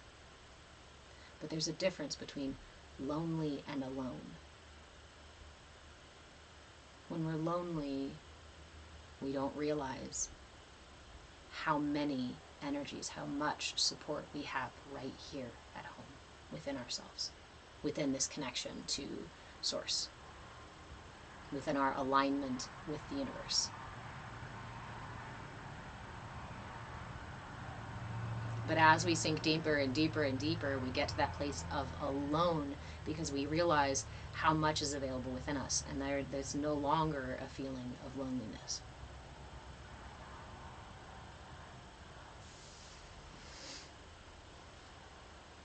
Badass Blind Woman, can you explain the difference between attachment and codependency?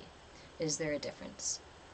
Yeah, I guess we can also say with the caveat, right? There's, like I said, there's no shame in depending on each other. in choosing to intentionally share resources. Or, for example, if someone has this big, powerful solar plexus and my solar plexus doesn't feel that powerful, we can be intentional about that connection. And I can say to you, gosh, I feel so much safer with you around. Instead of me relying on your energy and taking your energy, which I call codependency, to feed myself, and expecting you to show up for that and expecting you to be my protector, I instead use it as a mirror to find more balance in myself, right? We can see those selves. So there was something said a long while ago, not a long while ago, I heard a woman say it, that one of the best ways that you can support anyone in your life is not by carrying their bullshit, not by fixing shit for them, not by leading them into anywhere, but by standing right beside them as they carry their shit, as they struggle through it, and say, you fucking got this. I see you. I'm here with you. No, I can't carry it with you because this is your work to do, and I am standing here to tell you that you fucking have this. Nothing is too heavy for you. It's the idea of, as we climb the ladder, right? Sometimes some of us who want to help the world will go back down the ladder or down the mountain to try to help people at the very bottom of the mountain. And again, there's nothing wrong with this in per se, but if I have climbed myself up to a certain point on the mountain and I've done the work to do that, the most effective use of my energy is actually to reach to the people who are just around me and just in front of me, so we can support each other moving forward. Does that mean I have nothing to offer to people down at the bottom of the mountain? No. But it's going to be a very different experience and a very different expenditure of my energy to go to the bottom of the mountain and try to drag people up. The Allegory of the Cave is a really good example of this. The Allegory of the Cave by Plato. Hold on. Yes, son? How much long is on your class? Like an hour and a half. Maybe a little less. I told you, go to sleep. You stayed up late and then woke up early. Like a goose. Yeah, because I wanted to have a good day with you. Oh, I know. Well, it's Valentine's. Why don't you go make me some Valentine's? What? Valentine's what? I don't know. Go make me some Valentine's, and then when I'm off here, I'll tell you the surprise I have for you. Okay. Okay.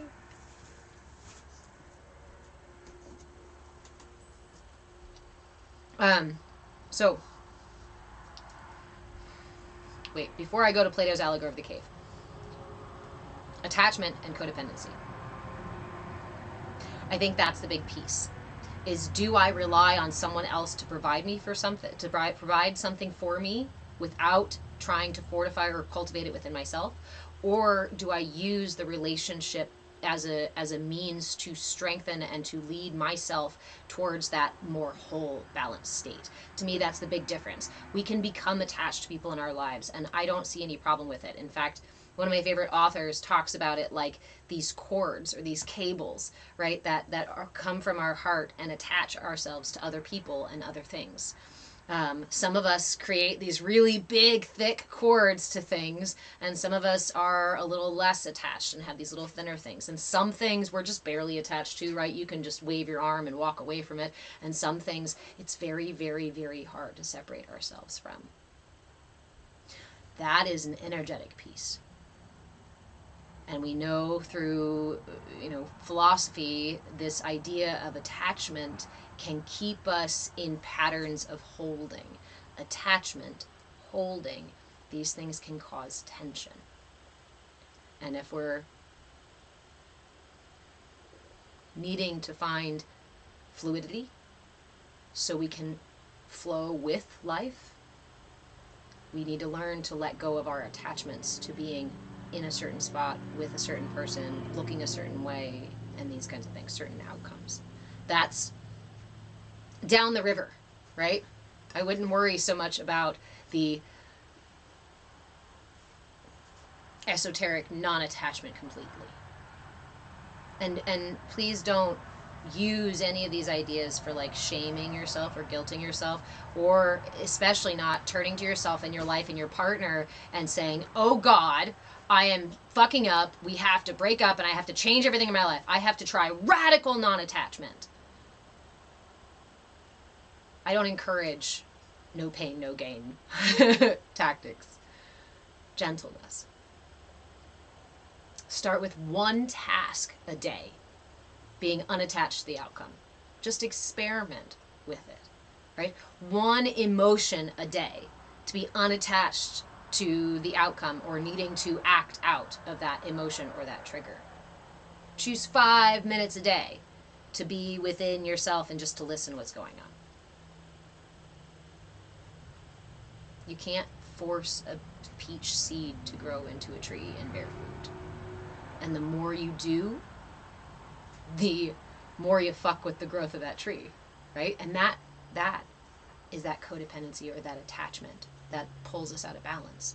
The need, the so attached to the codependency of a kind of energy or outcome, attachment to an outcome, makes us want to force the tree to grow. And in our forcing, what do we cause? Tension, suffering. Tension, progressive, over and over tension, sustained tension equals suffering, equates to suffering. Causes pain, equates to suffering. So, Plato's allegory of the cave is a really fantastic analogy for the process of enlightenment and our attachments and codependencies with other people and with different stages of this process.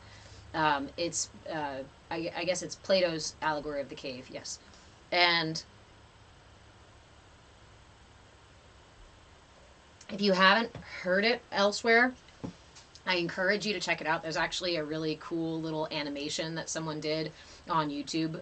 Again, it's called the allegory of the cave, or Plato's allegory of the cave.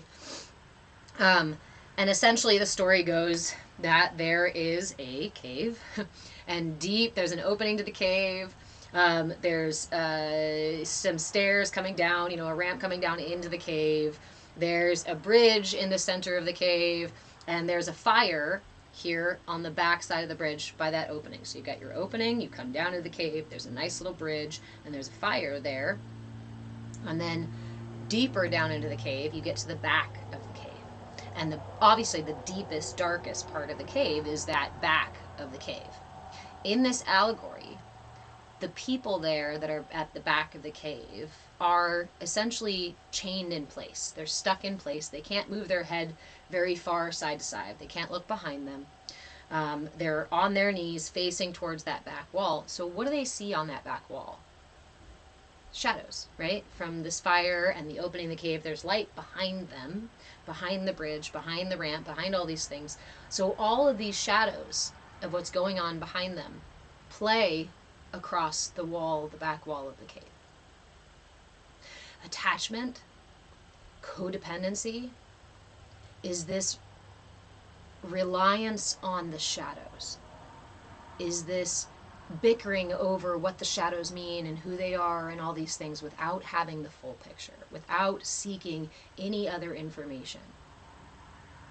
When we try to take other people's energy like that, we're grasping at shadows. These are finite things that are not things that we can actually attain and hold on to. The back of that cave is also indicative of being in a state of ignorance, because we are in darkness. We are not aware of what's going on behind us. We're not aware of the sources for this information. We're not aware even of the outside world. So Plato talks about this as a process that what if one person back there were to decide to get up, right? To be unchained and to try to walk themselves out of the cave. They might turn around and find that fire, find the other people walking over the bridge, and find that quite interesting enough. Now he's found the source of the shadows, right? And they might stay there, realizing that, now I know how to manipulate the people. Now I've become wise enough or enlightened enough by being able to see more of what's going on in the cave, that now I know how to get one over on the people at the back of the cave who are just bickering over shadows, right? Now I might even feel masterful. I can create shadows and manipulate other people. Another kind of attachment codependency situation here, right? And a kind of egotism in that power of being able to manipulate the people at the back of the cave. This is a trapdoor on the path of enlightenment. As we start to become enlightened, as we start to increase our awareness of energies and patterns and emotional things, emotional things, emotional intelligence, things like that, our inner workings and the workings of other people, we can fall into the trap of feeling powerful in our ability to manipulate the situation and manipulate other people's minds. Somebody once said it to me that when humans find empathy, sometimes we can accidentally think about it like it makes us feel almost godly the first time we experience these. Oh, I can perceive what someone else is experiencing, and then I can behave accordingly, whether it's compassionate or kind or empathetic or manipulative. Seeking enlightenment in this allegory would be to still be able to release the trappings of the attachment to this finite push and pull, this exchange of energy, this exchange of shadow and fire and light and the play of all that stuff down here in the cave. And to walk yourself up out of the cave into the fullness of reality, into the fullness of creation. The sun and the entire universe is out there. But many of us remain in a cave for a long time. And it's culturally encouraged to remain in the cave. In fact, it's encouraged just about everywhere these days to bicker about the shadows on the wall, or to create shadows on the wall to try to manipulate people out of their money or time or resources or what have you. There's a lot of bullshit happening inside of the cave. But it's stuff that we all have to go through. It's the journey from ignorance to enlightenment. Here's the kicker. And he talks about this in the allegory too.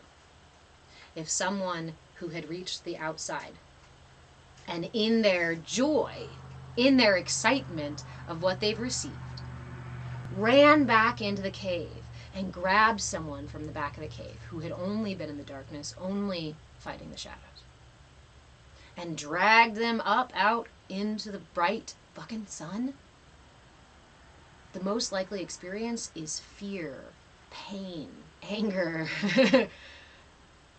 And that person may very well run right back to the back of the cave and tell everybody else in the back of the cave about how scary and dangerous that part of that exit of the cave is. So as you take your journey, as you explore your proverbial cave,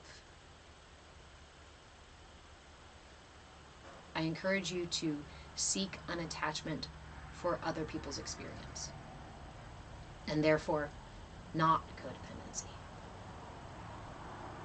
We can't force anybody along their journey. We can't make anybody do something. And the reality is that the deepest, most profound learning, understanding understanding comes when we are really willing and ready to do the work ourselves. When we are attached to someone else's journey, path, experiences, enlightenment, we tend to push and pull on them in a way that's indicative of doing that in the cave. And we run the risk of wasting our energy and potentially hurting them. That's the kind of codependency and attachment that I usually go, let's clear that up. Because you are your own guru.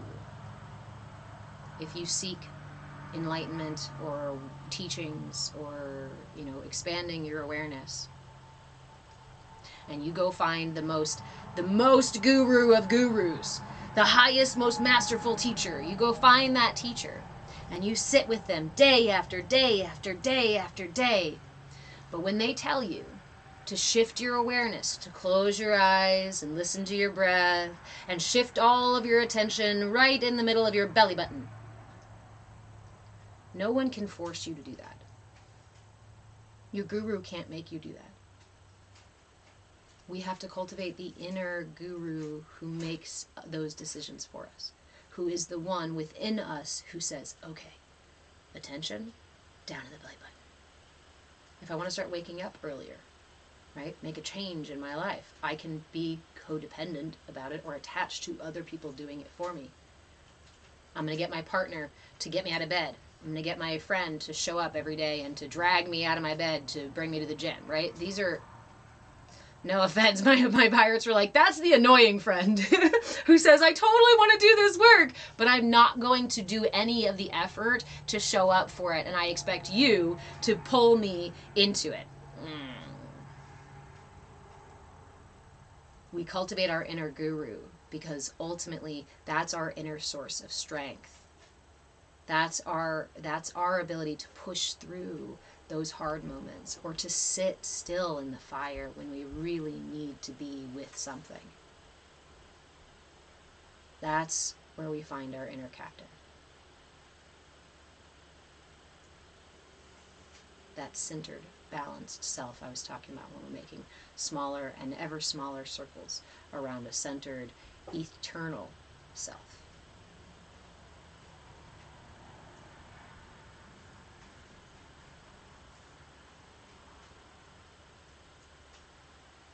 Thanks for the question.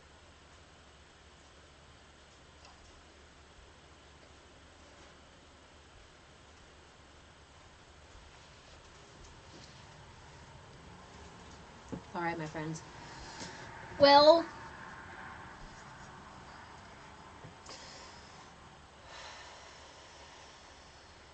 sorry, I'm looking at my tools out here.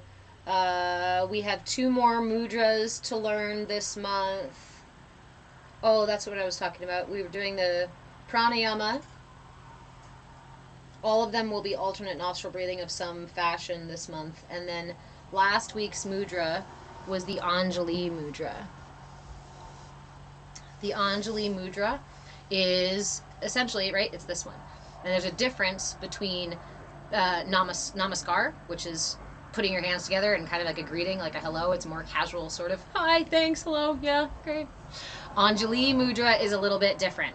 It has more intention to it. So to do the Anjali mudra, the prayer mudra, we bring our palms together. Bringing our palms together connects all the elements and pressure points in our hands, right? So it helps to balance our entire system. The Anjali mudra brings all those energies together.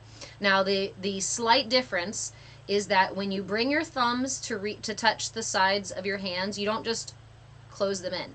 You actually turn the thumbs slightly so that the thumbs are side by side, turning the nails out, right? It will create a little bit of room between your palms. Open up your palms a little bit. That's okay.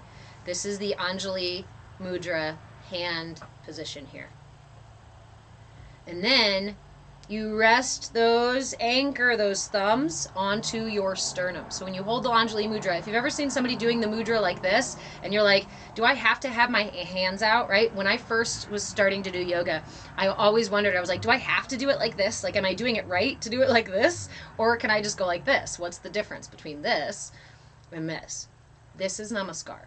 This is the Anjali mudra. And we anchor the mudra onto our sternum with those thumbs by turning those thumbs slightly in so they're side by side, opening the mudra ever so slightly, and then anchoring here at the heart.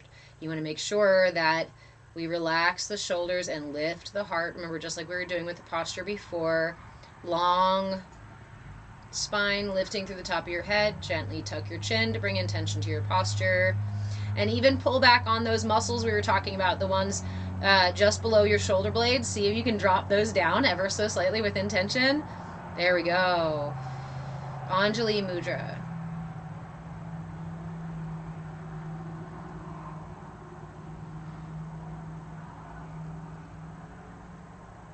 I love taking a moment, especially with the simple practices that we often overlook, or the ones that we do often or all the time, and don't really pay attention to, because the Anjali mudra is quite powerful. We want to make sure that when we're holding the mudra, we don't create too much pressure between the palms. Remember that tension is not sustainable. So we bring our palms together with intention, fold those thumbs just a little bit, or roll them in so that the sides of the thumbs are together, and then anchor that on at the heart, on the sternum. Relax the shoulders and breathe. keeping intention so you're not squeezing your palms together. And just notice any sensation that you experience with the mudra.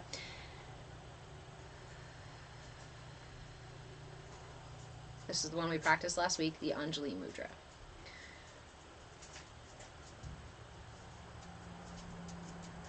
This week's mudra is the Chonmukha mudra. For those of you who don't have it yet, that is bring both your hands together, connecting the fingers to the thumb, all of them to the thumb. Left hand goes on top with the fingers pointing down, right hand on the bottom with the fingers pointing up. Connect the two and hold here in front of your central energy channel. If you want to hold it a little higher towards the heart, you can. You can drop it down towards the solar plexus. You can even rest it in your lap if that feels better to you. This one works by balancing the solar and lunar, the yin and the yang energies in our body, the pranic and apanic flow. And it also gathers all the elements together. So it's balancing to all the elements in our system as well as the upward and downward energy in our system. I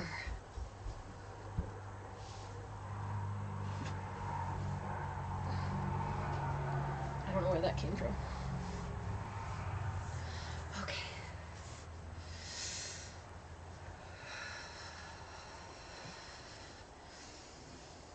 And then we will do we'll do 2 more mudras. I'll share another one next week. And then one at the end of the month. Hello, sir.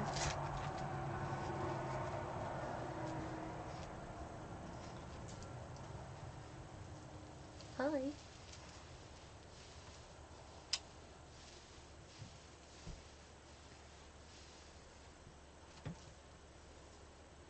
Yeah, so as we move through these next couple of weeks, I encourage everybody to join us in the Discord, especially if you have classes that you want to request or you have a time.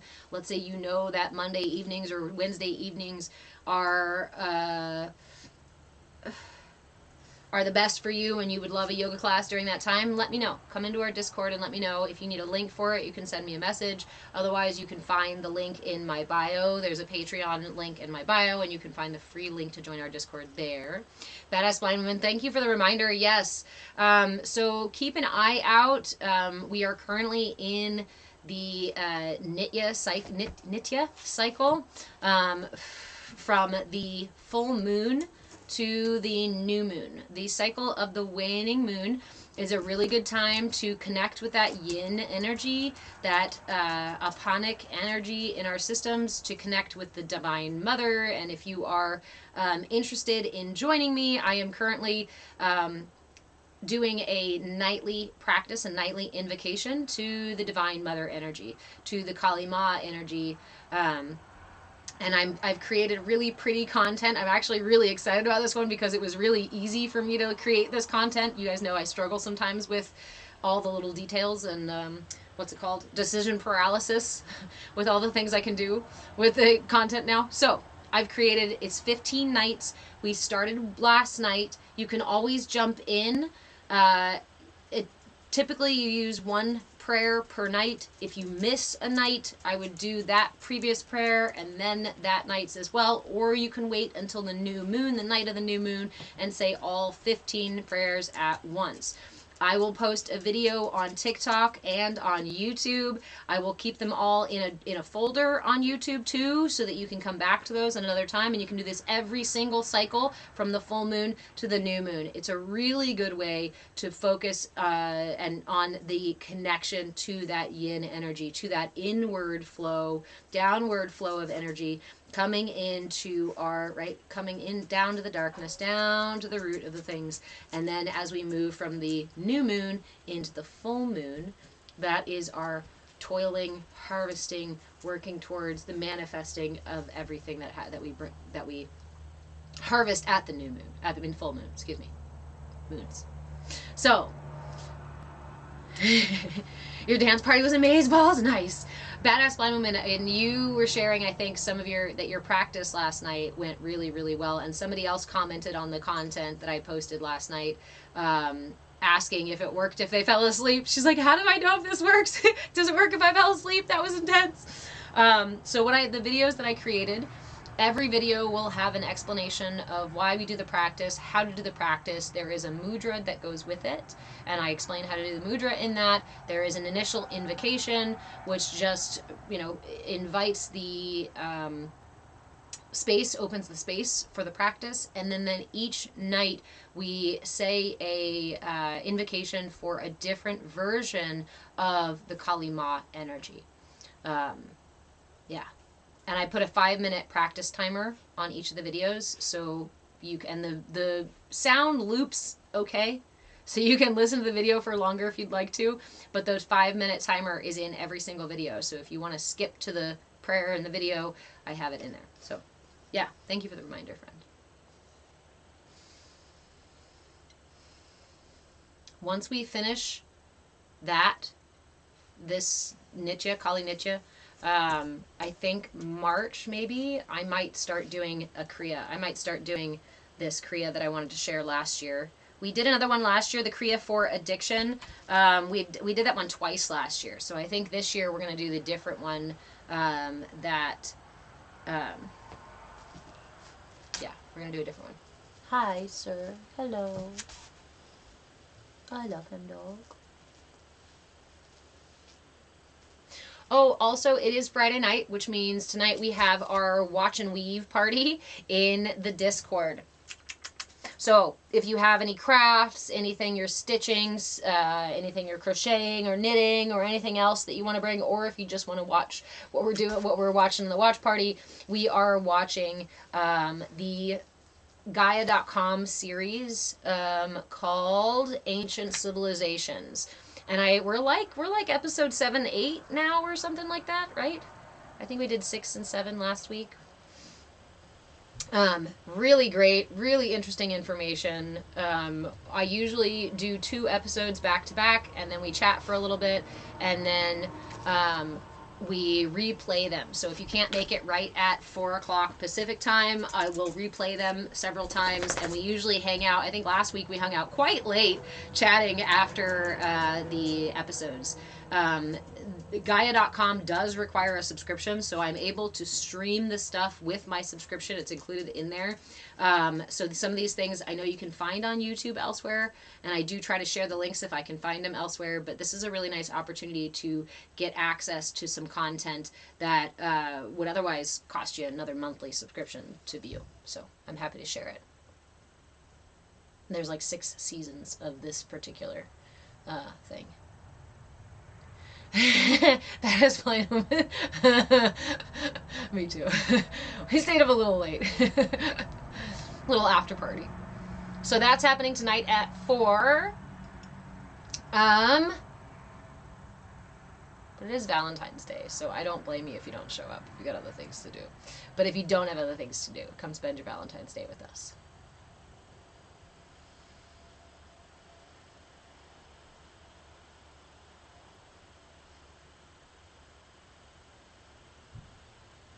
I'm trying to think if there's anything else, any other announcements or any other things. I will start putting some thought into the Kundalini class because I know that's been requested a couple of times, and see when we want to do that. If you guys are in the Discord, I will put a poll up once I decide on a couple of different times during the week. It may be the Monday evening class we decide to do. It's a surprise ball. Thank you. You're welcome. Do you want me to open it right now? Yeah.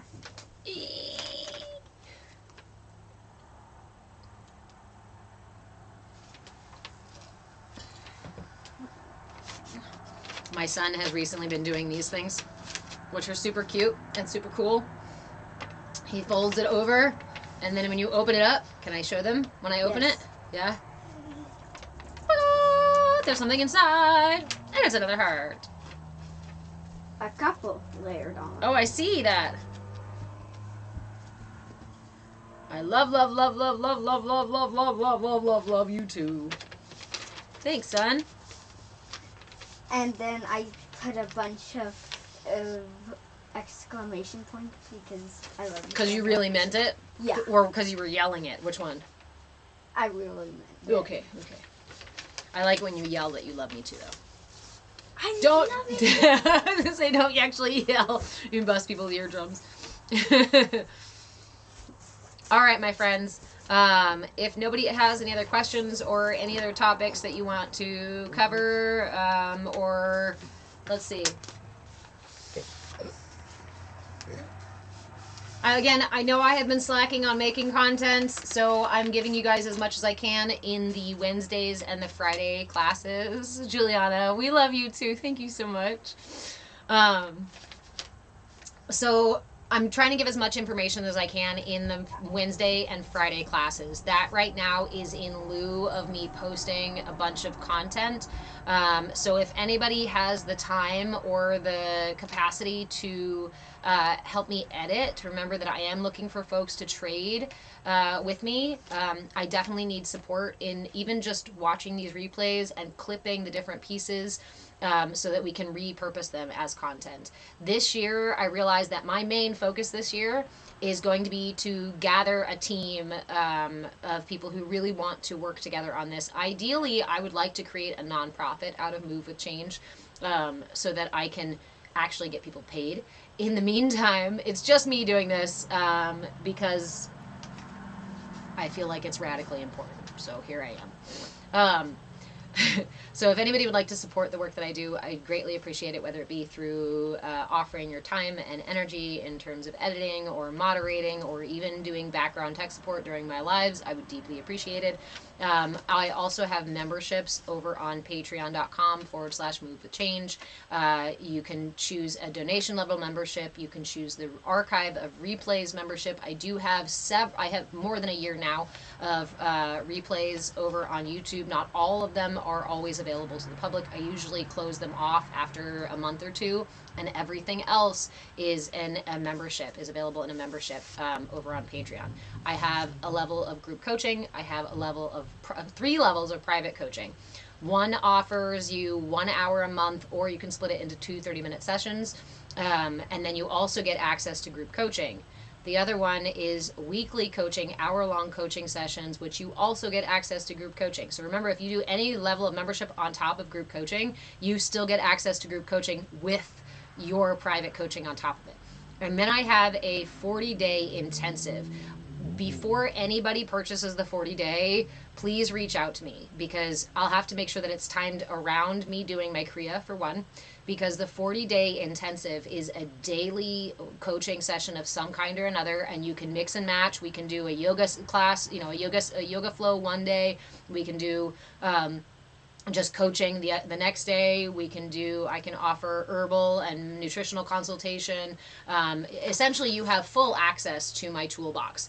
And if you're curious what's in my toolbox, you can go to my Patreon page and you will see all of my certifications listed. And yeah. So the intensive is really cool and is really just intended for people who are going through a major transformation and want daily check-ins. And we can mix and match and move things around and create a schedule together for how that 40 days will work.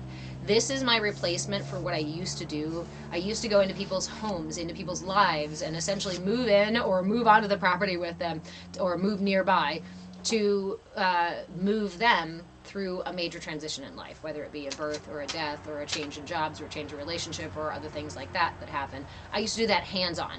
I used to do that in person. Now I'm shifting the way that I do things, and we can do a distance, or if you're local, we can do it some in person too, a 40-day coaching whole thing. Thank you, Badass Blind Woman. So all of those options are available over on Patreon. The Discord will always be free. These classes that I'm offering will always be free. What I really, really charge for, what I only charge for is my one-on-one time with me, and because it's very valuable. That little guy wants one-on-one time more than anybody else does. And for things that I spend my time creating. So you will see a few things in the shop. That reminds me one last time, if you want something really fun, really powerful to do tonight with a partner or a really adventurous friend, go to my shop on patreon.com/move a change and snag that tantric partner breathing workshop. Since those of you who are here right now, you get the 50% off discount code. It's LOVE, LOVE 25. And I think it's all caps. I don't think you can, but I don't know if it works in lowercase. So just for those of you who are here and those of you who are in the Discord, you received that code. Please don't hand that code out to people, but hey, if you've got a couple of friends you know want it and you want to pass that off, fuck it, go ahead. Don't post it anywhere, okay? Just so you can share it with people you think would appreciate. This is a tantric partner breathing workshop. It's a mini workshop, so don't expect to spend several hours on this. It's a simple technique, and I walk you through the whole technique in the workshop, plus it comes with the reflection journal so that you can keep track of your experiences and reflect on what happened and what you enjoyed and maybe what you don't enjoy about the practice.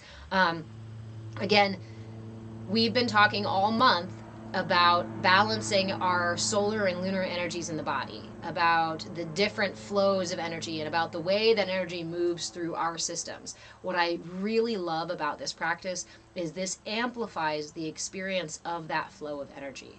If you are somebody, especially if you are somebody who says, I don't really feel energy moving through my system, I encourage you, I urge you to go grab that workshop and go do this tantric partner breathing exercise with someone. You will experience something quite powerful, quite transformative. Just be sure that both parties are aware of what you're doing, right? Make sure that you're not tricking anybody with this and like jumping it on somebody. This is obviously a much more powerful practice when both people consent to the practice, okay? So, go to the Patreon page in the shop. Go get that Tantric Partner Breathing Workshop, 50% off with the code LOVE25.